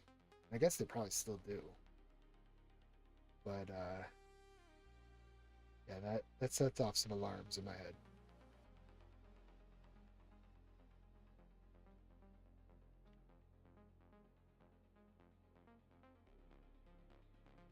I'm not saying all hex values are bad, but when they're in an array, a data array like this, that's when it starts to worry me.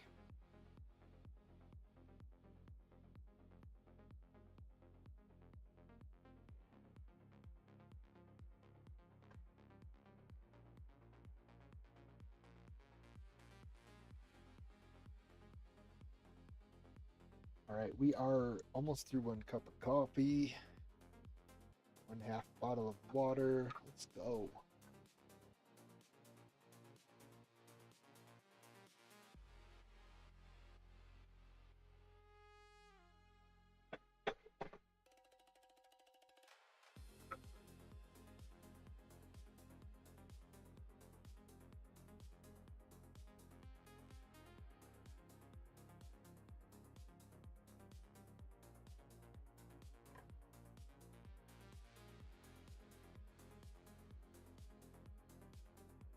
Sometimes when I'm traveling around Utah, it is so hard to get a really good cup of coffee.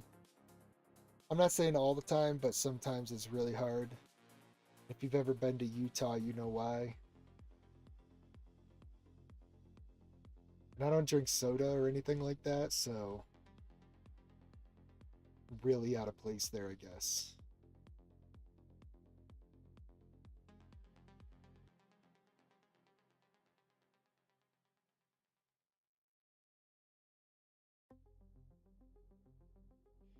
All right, all right, all right. Let's see what we got going. Is this thing still cooking? Yeah. So, because I told it to do 100% proof, it is going and it is making sure that our tests are really, really well done.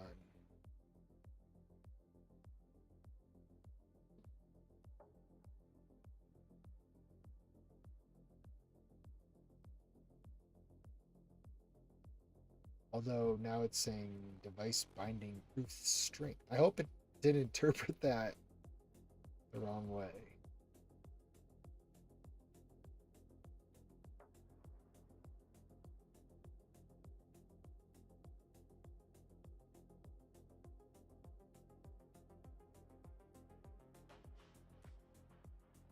It's probably because I used the words 100% proof that it triggered this as part of the predictions of the next tokens.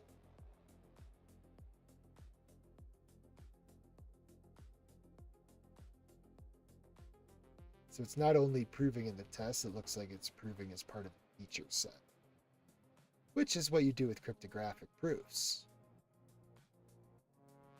I mean, that's the word for it. So maybe I'll just get lucky.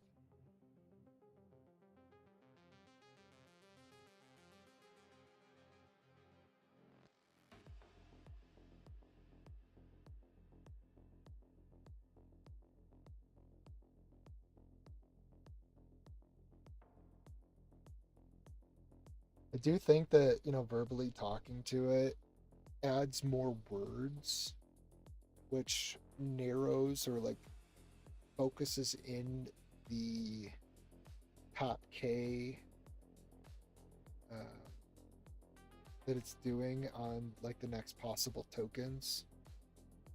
So, in super layman's terms, a lot of these models they'll do is they'll like predict a bunch of what the next possible tokens could be, and they like grab the top K probabilities of those. And so if you ever look at like top K algorithms, it was basically like uh, if we create a bunch of embeddings for these different things and we subtract the Euclidean distance of the dimensions, we can get a general idea of how close this thing is to the other thing. And if we include more context, I don't know if this is actually helping or it's true, but it seems to me like Top K is able to focus more in on what my actual intent is. I think I just described that totally wrong, but it makes sense in my head.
Okay, let's do it.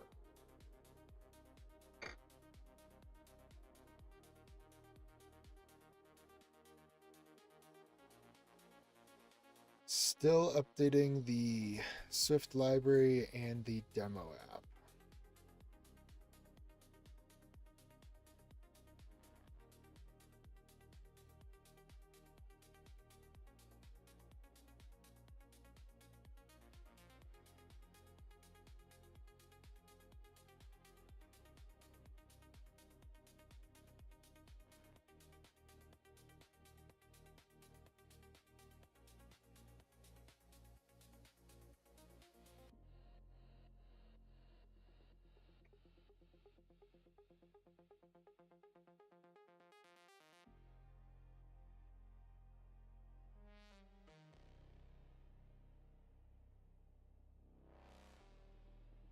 I want to get this app deployed.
I was just checking out our server here, um, because I wanted to make sure that as I'm like adding all of these different apps, I'm not blowing up my VPS. It's running them all. And despite the fact that we have 3 sites running right now on our production server, we're only using 1.2 gigs of RAM. That's pretty sweet.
Still going.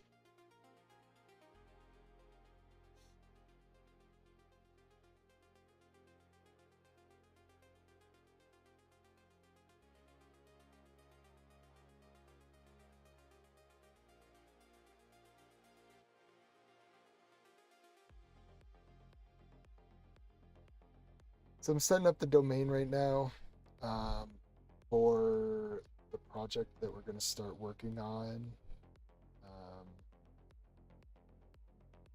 after we get this done, so we can have our macOS app. So I'm setting up that domain.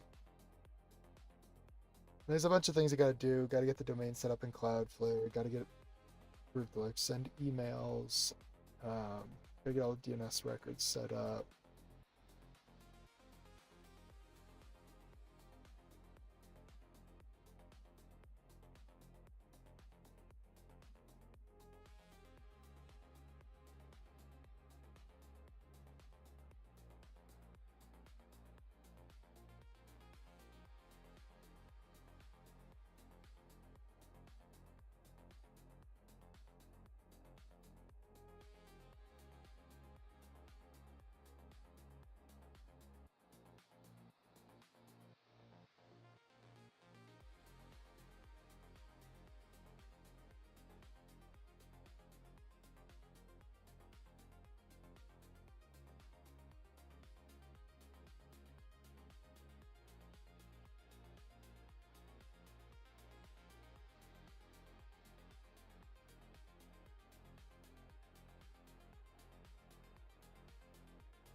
Got the domain set up. Now I gotta get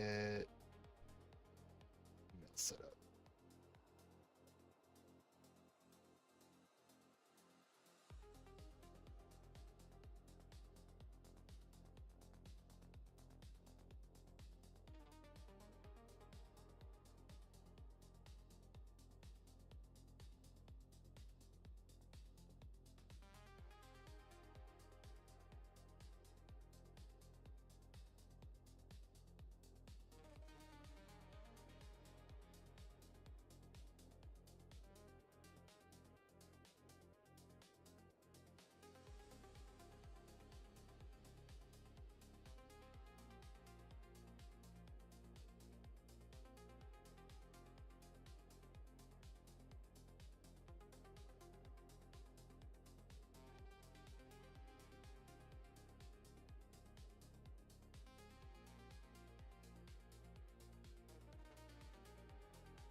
Should be good to go with that.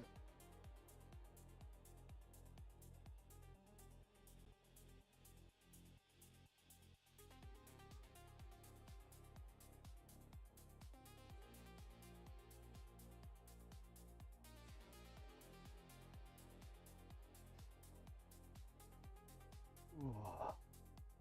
That's pretty cool. It actually spawned two different reviewers. One to review the Ruby code and one to review the Swift code.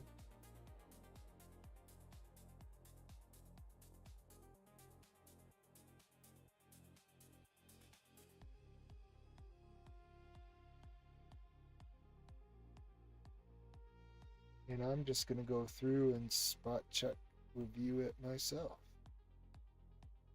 But I've been watching it, so I think we're probably okay.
Eat some lunch here.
Hmm.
So generally, when you are using a nonce in security, it's because you want to prevent something like a replay attack.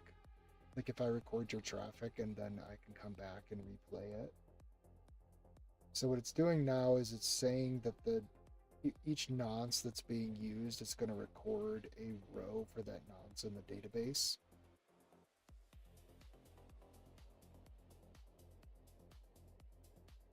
And it looks like the nonce is a compound primary key index, so it's unique to that activation.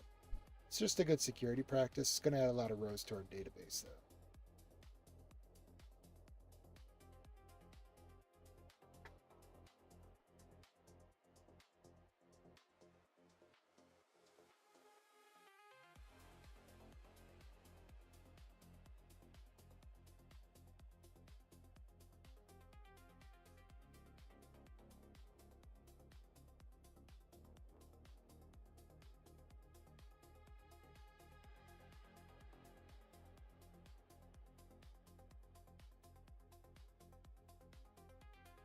but it's not that much data, so I'm not too worried about it.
I'll probably clean this up at some point in the future and just store like a nonce. If we use a nonce as like an auto incrementing ID, then we can just store the last used one.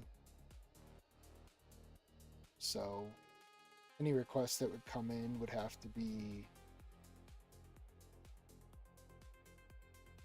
like greater than the last used nonce. Let me talk to you about that. I'm gonna wait till this context compacts though.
So it's using a string for the nonce. Okay. So the nonce that you're using appears to be a string, and it seems like we have to store every nonce as a row in our database.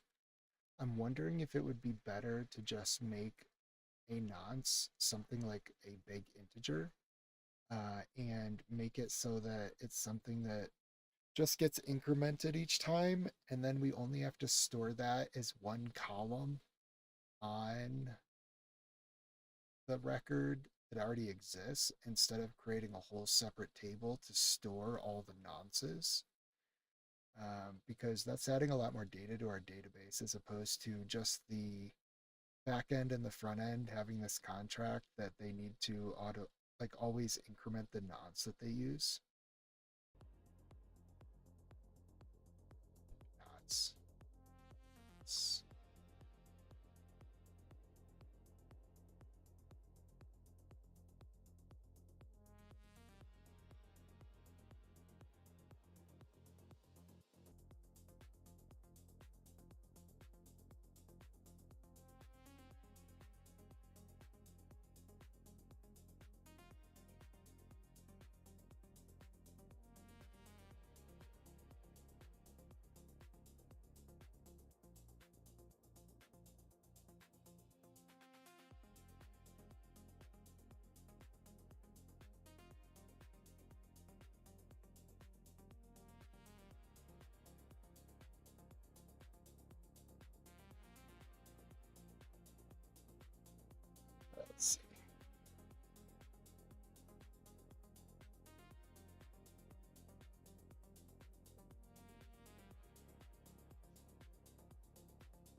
Just this.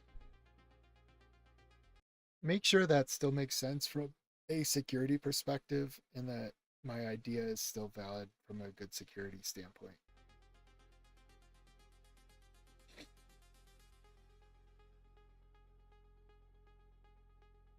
So if you ever did anything in blockchain, you had to basically submit a transaction to the network with the next nonce.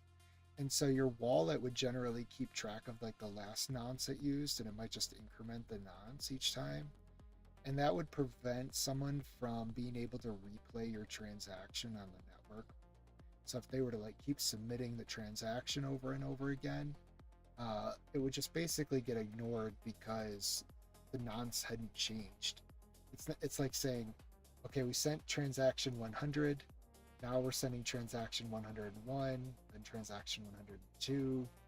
But if you were to just say send transaction 100, and transaction 100 is maybe an approval to transmit some money from wallet A to wallet B, and an attacker were to just resubmit that transaction 100 over and over again, it would continue retransmitting that money from wallet A to wallet B. But by having a nonce in it, the server, the network will go, wait a minute, we've already processed transaction 100. Do not apply it again.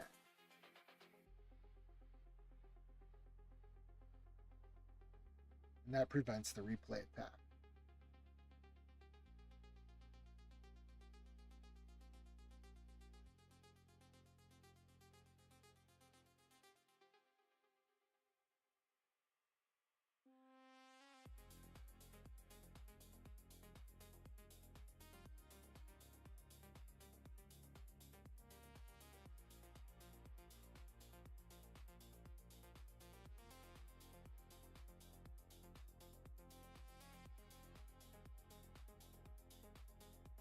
So if you look at things like IPv6, we have encapsulated security payloads and authentication headers. And these things also include nonces. In fact, it might even be in IPv4 that the data packets have nonces in them, just so that you know the order in which these packets should be applied, and so that you can't do replay attacks.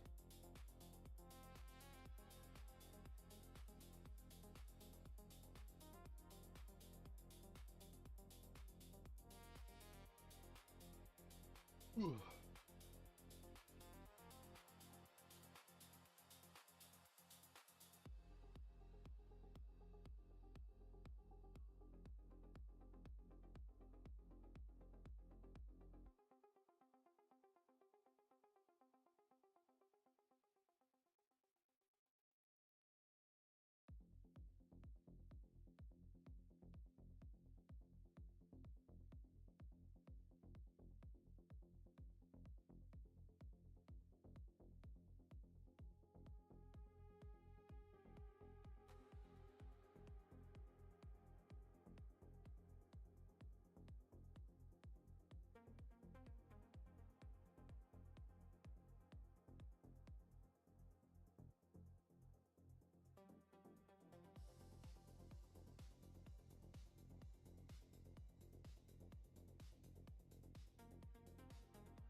Your idea is valid from a security standpoint if the counter is server enforced autonomically. Included in the site.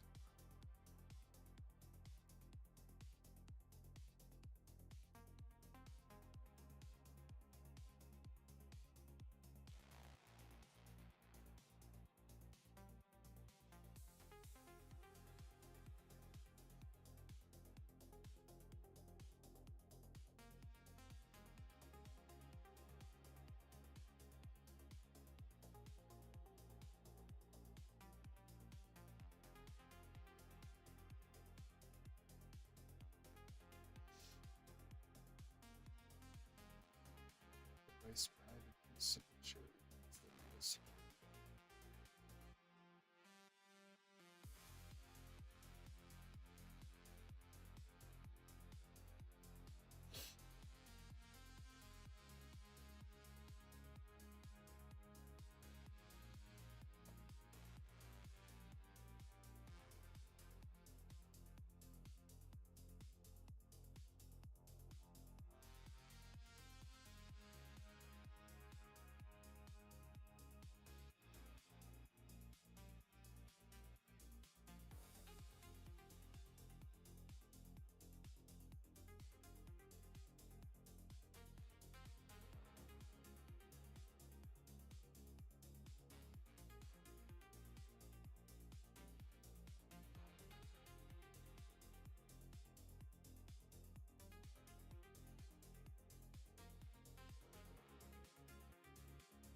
So one of the things to be aware of when you're doing anything with like monotonic increasing counters is to make sure that they remain positive. In programming, you can have integer overflows, and sometimes those will wrap around to negative values. We've seen this happen in blockchain a few times. So if that thing like uh, wraps around, it could cause all sorts of problems.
I'm going to bring up this issue to it. We'll see what it comes up with and what it says.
How do we ensure that the nonce doesn't get bigger than the largest possible nonce value and maybe cause it to wrap around and overflow? What is the good security practices for that? And, what would happen if it did overflow? Like if it was larger than the max size. Also, um, maybe search the web to figure out the best way to handle that. Do we allow users to pick the nonce? Because what would happen if they say, like, picked the max integer value or the largest possible nonce value, and then that became the largest value in the database, and then they needed to get a new license? Would that then mean they can't get any more licenses because we've hit the largest nonce value size? Or would it wrap around? Or how does that work? Like, what's the best way to handle that?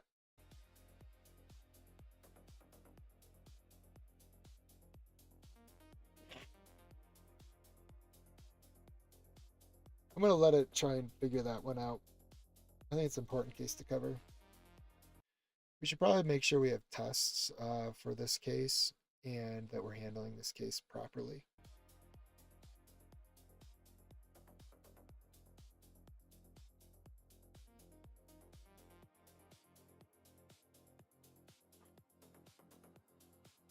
Integer overflows.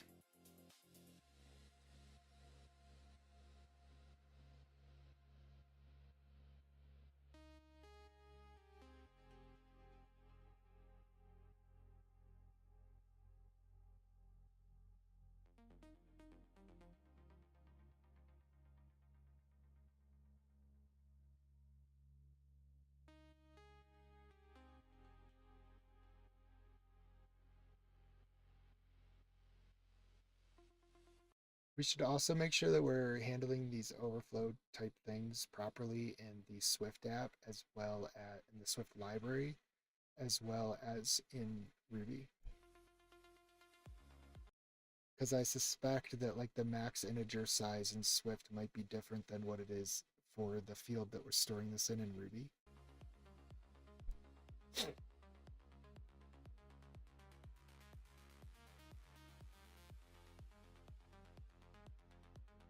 This comes with some different nuances, but we're now only storing one like thing instead of an entire table of things.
Another note, the macOS app that we've had going for weeks is still going strong now.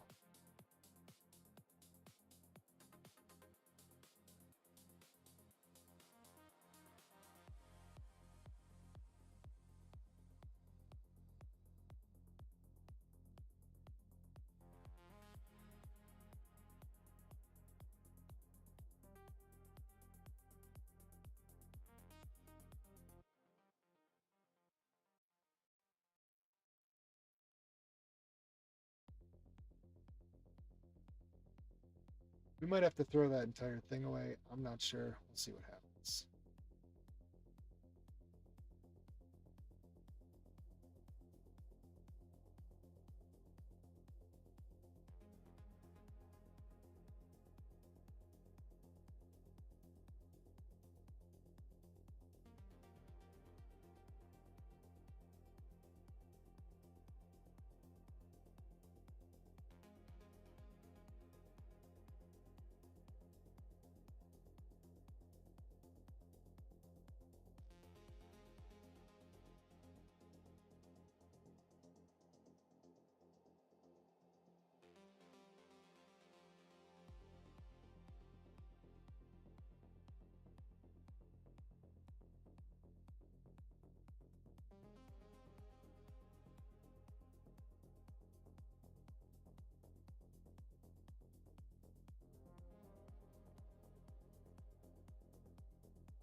All right, I think it's a good place where I can prompt it with that. So I'm gonna add it, cue that up.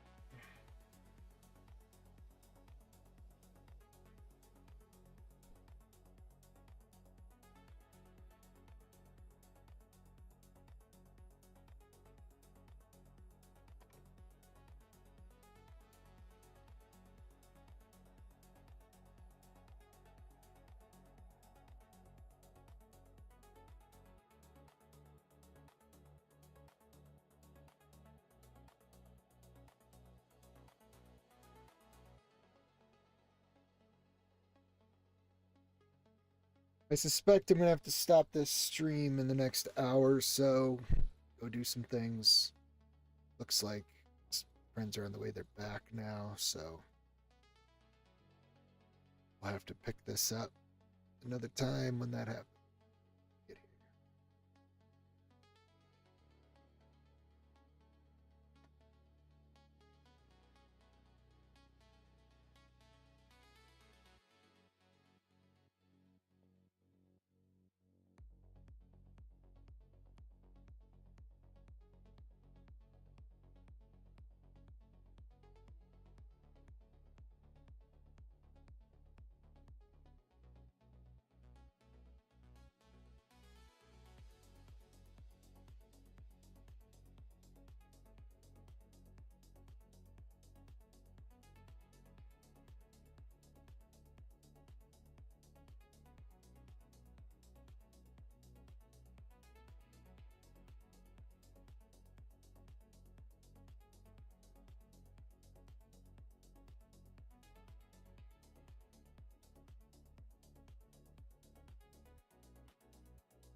Yeah, it's a good thing we pointed this out.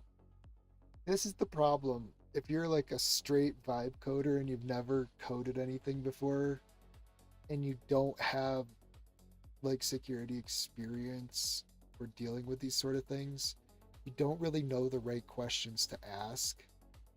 And so I do think that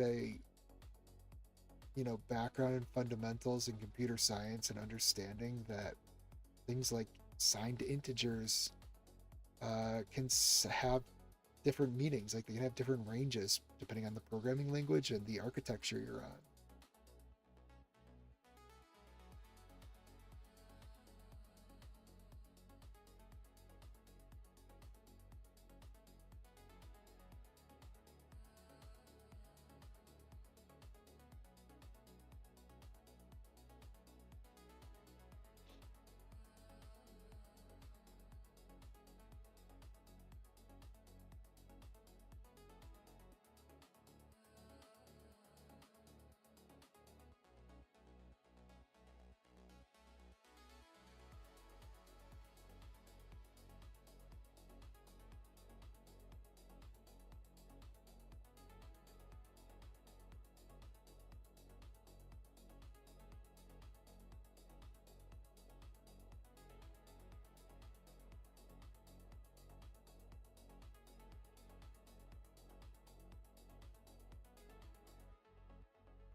Probably is never going to be an issue, but you know, especially if we only allow people to increment their nonce by one. Well, let's just fix it. Let's just get it in there and make sure it's right, working properly.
Okay.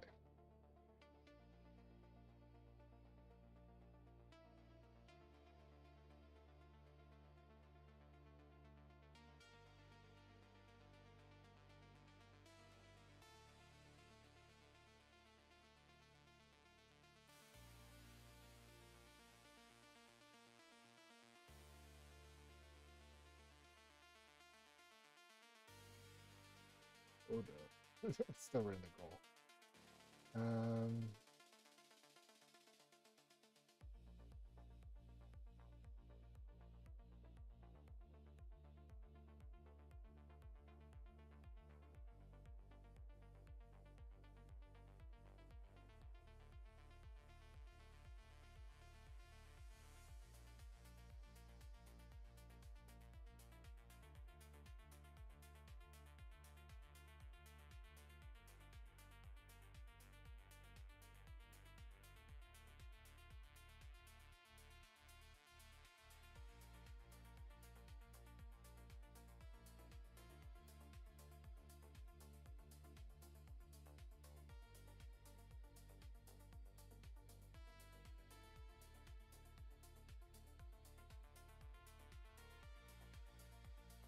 okay, so you said a new license, new activation starts at 0, right?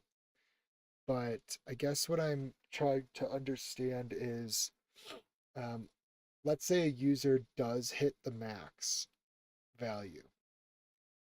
What is the what is the process? What is the procedure that they go through to start like a new namespace or whatever you want to call it, um, so that the nonce is restart at 0 again?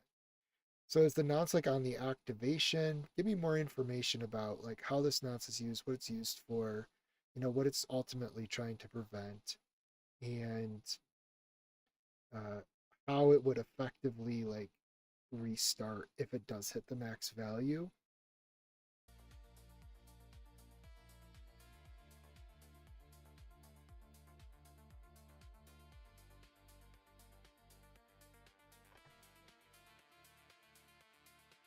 So if I remember correctly, it's something like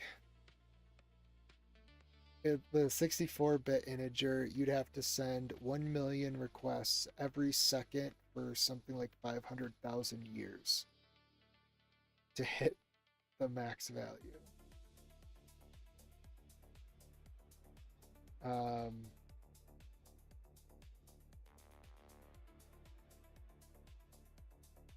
That's for 64-bit unsigned, and I'm pretty sure this is signed integer. It's probably half that.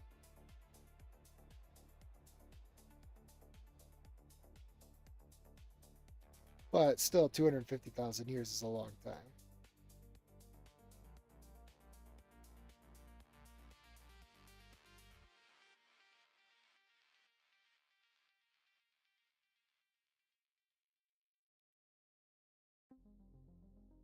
But I still want to like make sure this is right.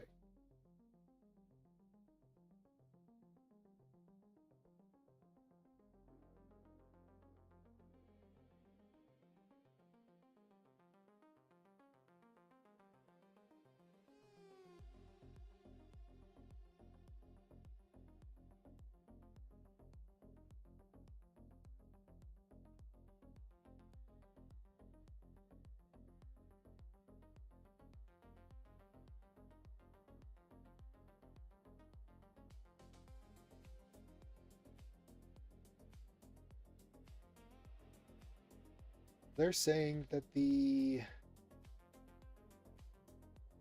nonce counter lives on license activations row.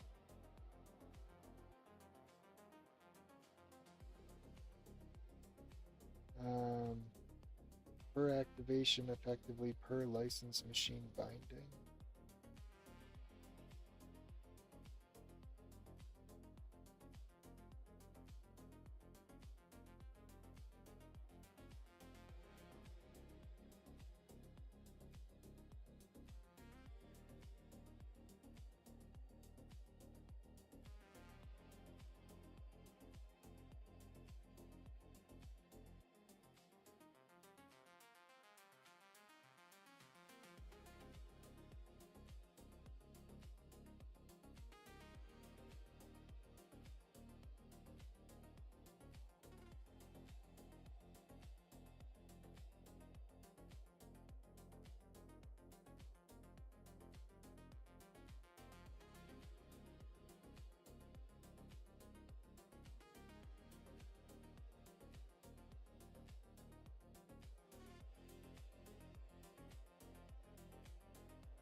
Yeah. So one operation per second would take 292 billion years to exhaust the nonce.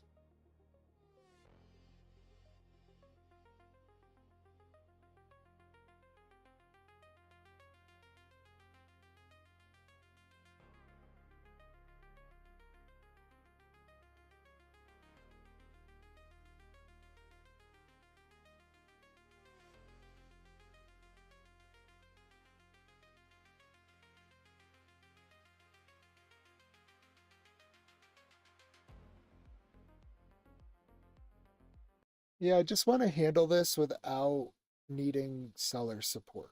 Like, I feel like we need some sort of, we just need to make our code work so that this is automated, like the recovery path is automated. So, uh,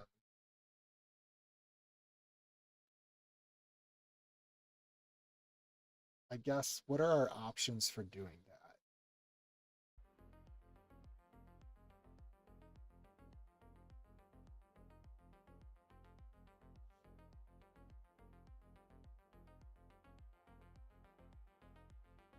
So if this nonce is stored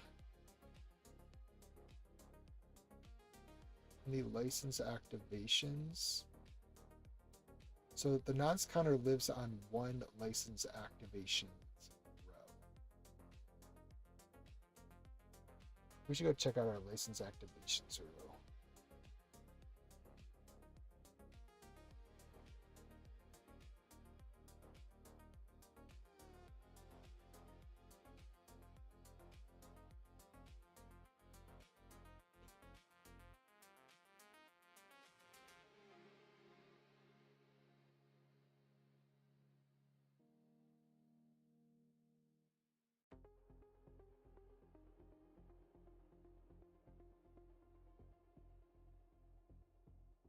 Okay, so a user purchases a license, and then when they activate it, there's a new row created for that.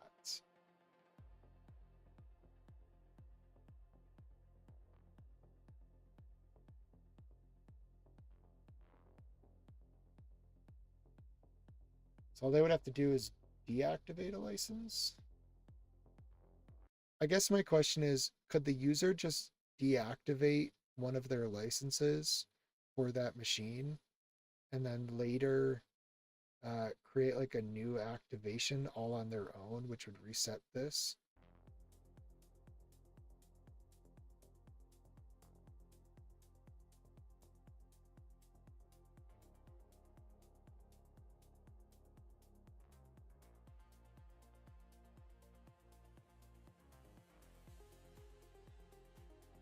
Is a license activation represent like a user swapped their license key code for a activating it on a device? Do I have that right?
Right. So,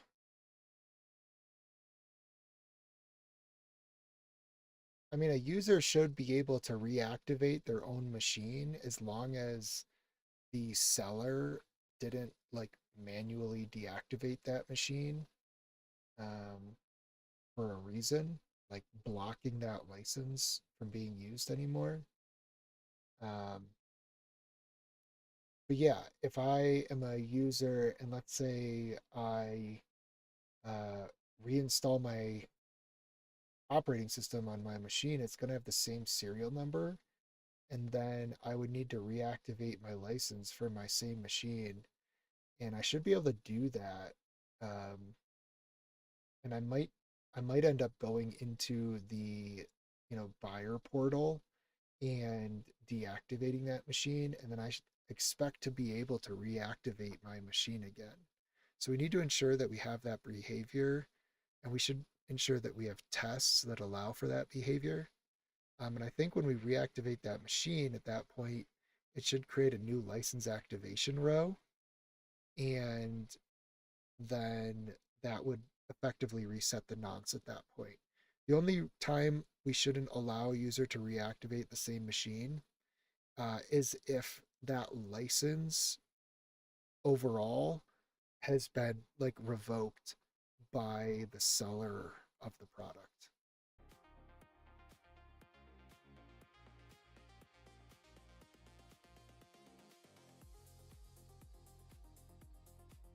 Glad we looked into this. That could have been a nasty edge case. Like if you own your own machine and you can't re-enable your license, that would not have been good.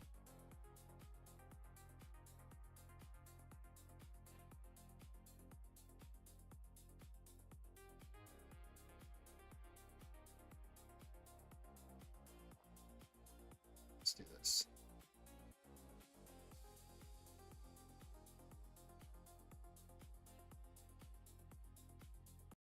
I want you to update the existing specs or create a new spec for this in our specs.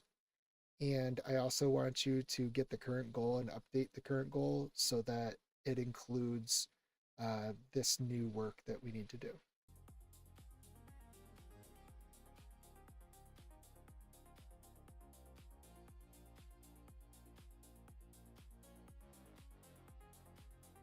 The tree feature in Pi is really nice because you can literally just go back in time to any place and then fork from that point in time. And so you can see we've already forked a bunch here. And so it allows us to like fix a prompt or redo a prompt. Or if there's some point in time where things, went off the rails, like we just go back and like proceed from there.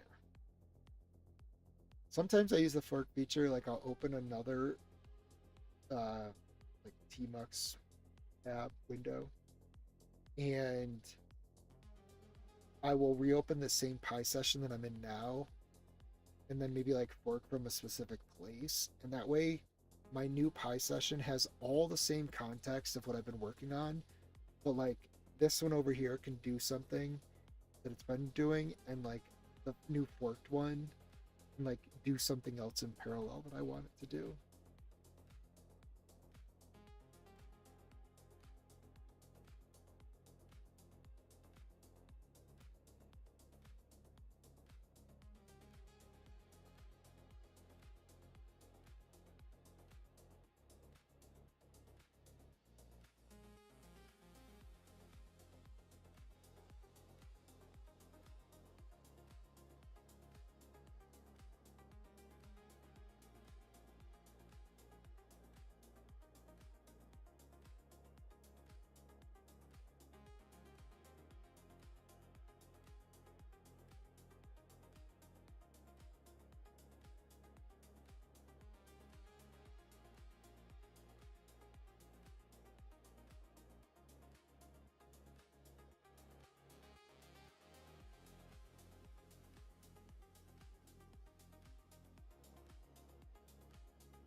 If I had never pulled on this thread, I think we would have had this bug in here where you couldn't reactivate your save machine. Wild.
So it looks like when I said to do like 100% proof, the agent is actually keeping track of proof coverage. Um, so it's basically creating a to-do list. And then for each item that it works on, it like adds the test that shows the coverage for it.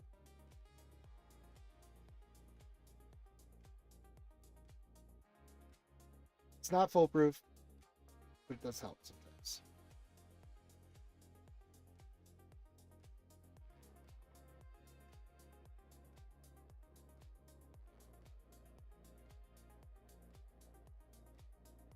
Now, the agent actually just finished, and the goal is going to interject and go like, well, yeah, I'm glad that you did the things that we asked you to do to update the goal and the specs, but now you need to actually go implement these things.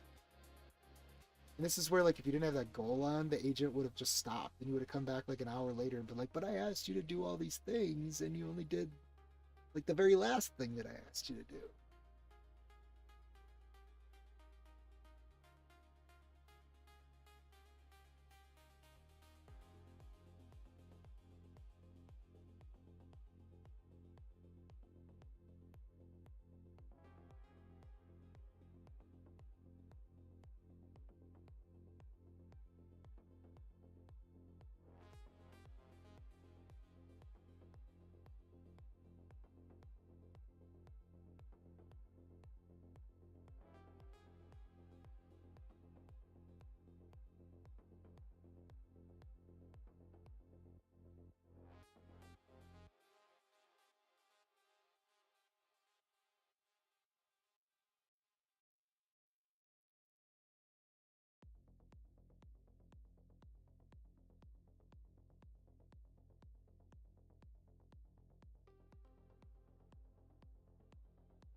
If you're doing this as a proper business, I would probably like allocate some sort of salary value to my time, and we would also like deduct the amount of money we spend on tokens as uh, part of like our capitalization strategy for research and development. And then that would mean though, like on all the videos where I've so far put like $0 revenue, I'd have to start putting a negative number.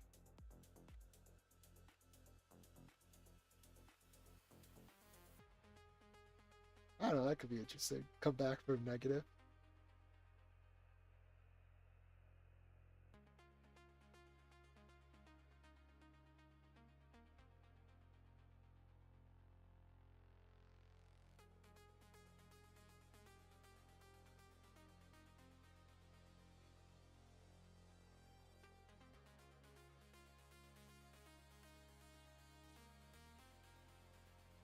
I can't believe we're almost 4 hours into this stream already. I feel like we haven't really accomplished that much.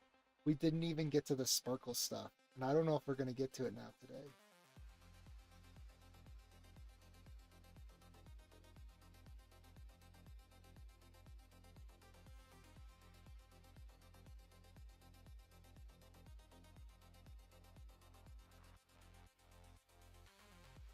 Cannot wait for these AIs to just be so much faster.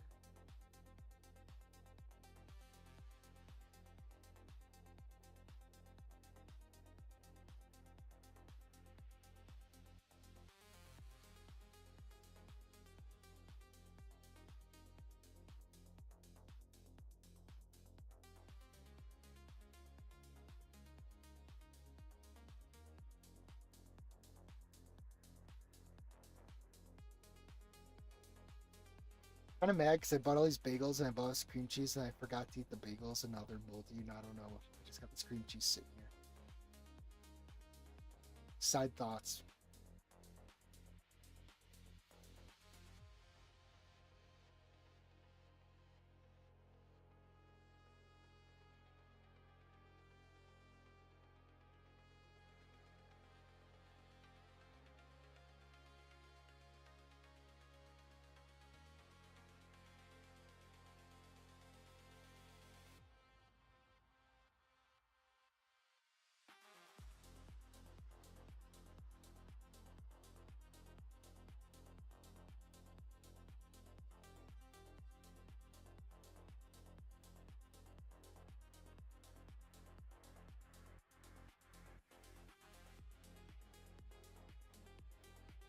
So it looks like it's creating tests for the invariants that we've given it.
Man, I think this thing needs to go faster. What do y'all think? It's crazy. Go. At one point, I was paying for this like Kimi K 2.6 model, and it was doing like 120 tokens per second. And I feel like I was getting so much work done. But then the model provider like stopped providing it. which kind of sucks. Please bring it back, Fireworks. Bring back the Fire Pass. It's like you can't get it now. I was on it before, and then somehow got kicked off, and I can't get on it now. What's going on with that?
On another note, it's amazing to me how good at Go these AIs are.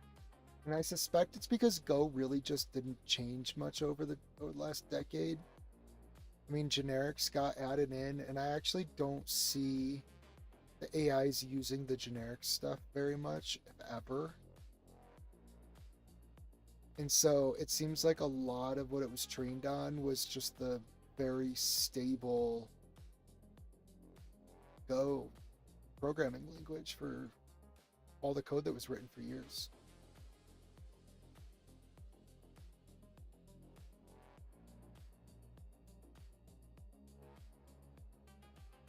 In fact, before you had generics, what people would do is they'd create these templates. And if you needed a class or a struct or whatever to accept different types, like if you were building an actual data manipulation library, which I've done, you would generate the same code but for each of the data types.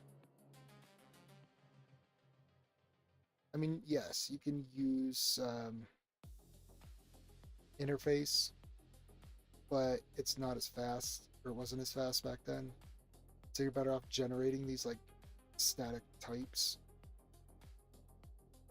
And I think that by doing that, we created a massive amount of code for these AIs to ingest and learn from. Not to mention, there was just a massive amount of Go code written. I also think that because you had to reinvent the wheel so much when you'd write Go, that there's so many like implementations of things out there and different ways to do it. It was able to like get all of those. It wasn't just, I think in a lot of programming languages, you end up in this place where the things that are implemented like one way with one framework, and because of the lack of generics and some other things, the properties of Go, people would just write like small, concise, succinct things that they needed themselves.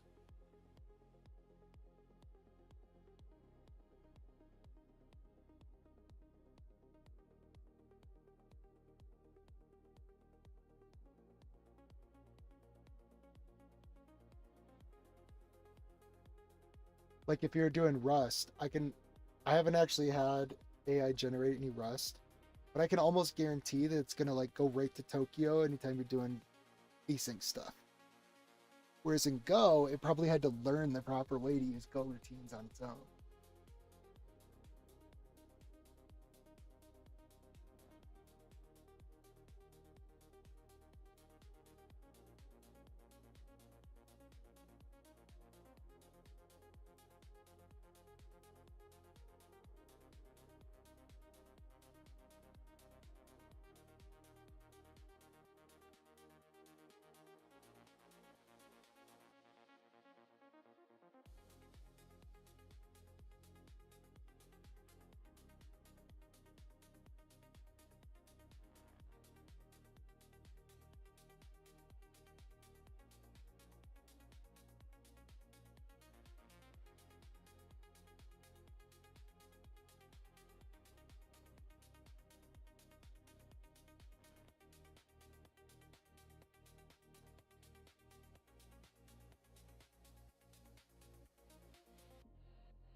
But I don't know.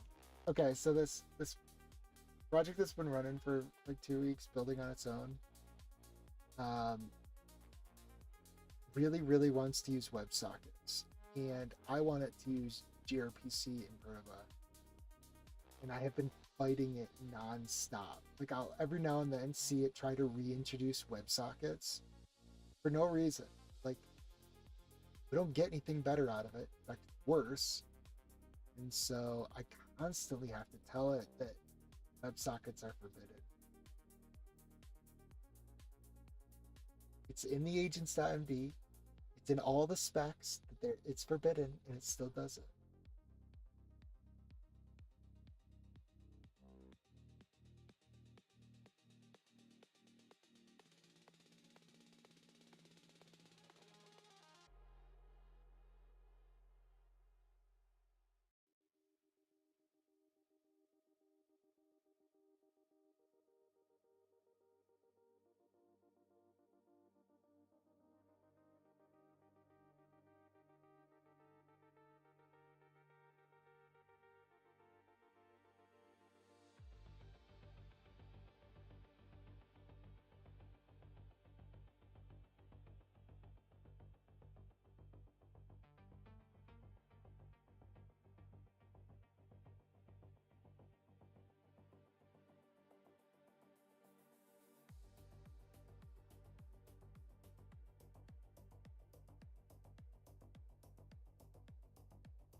I kind of feel bad because I imagine there's a bunch of projects out there that are like just heavily gRPC projects, and the AI constantly tries to introduce WebSockets over it.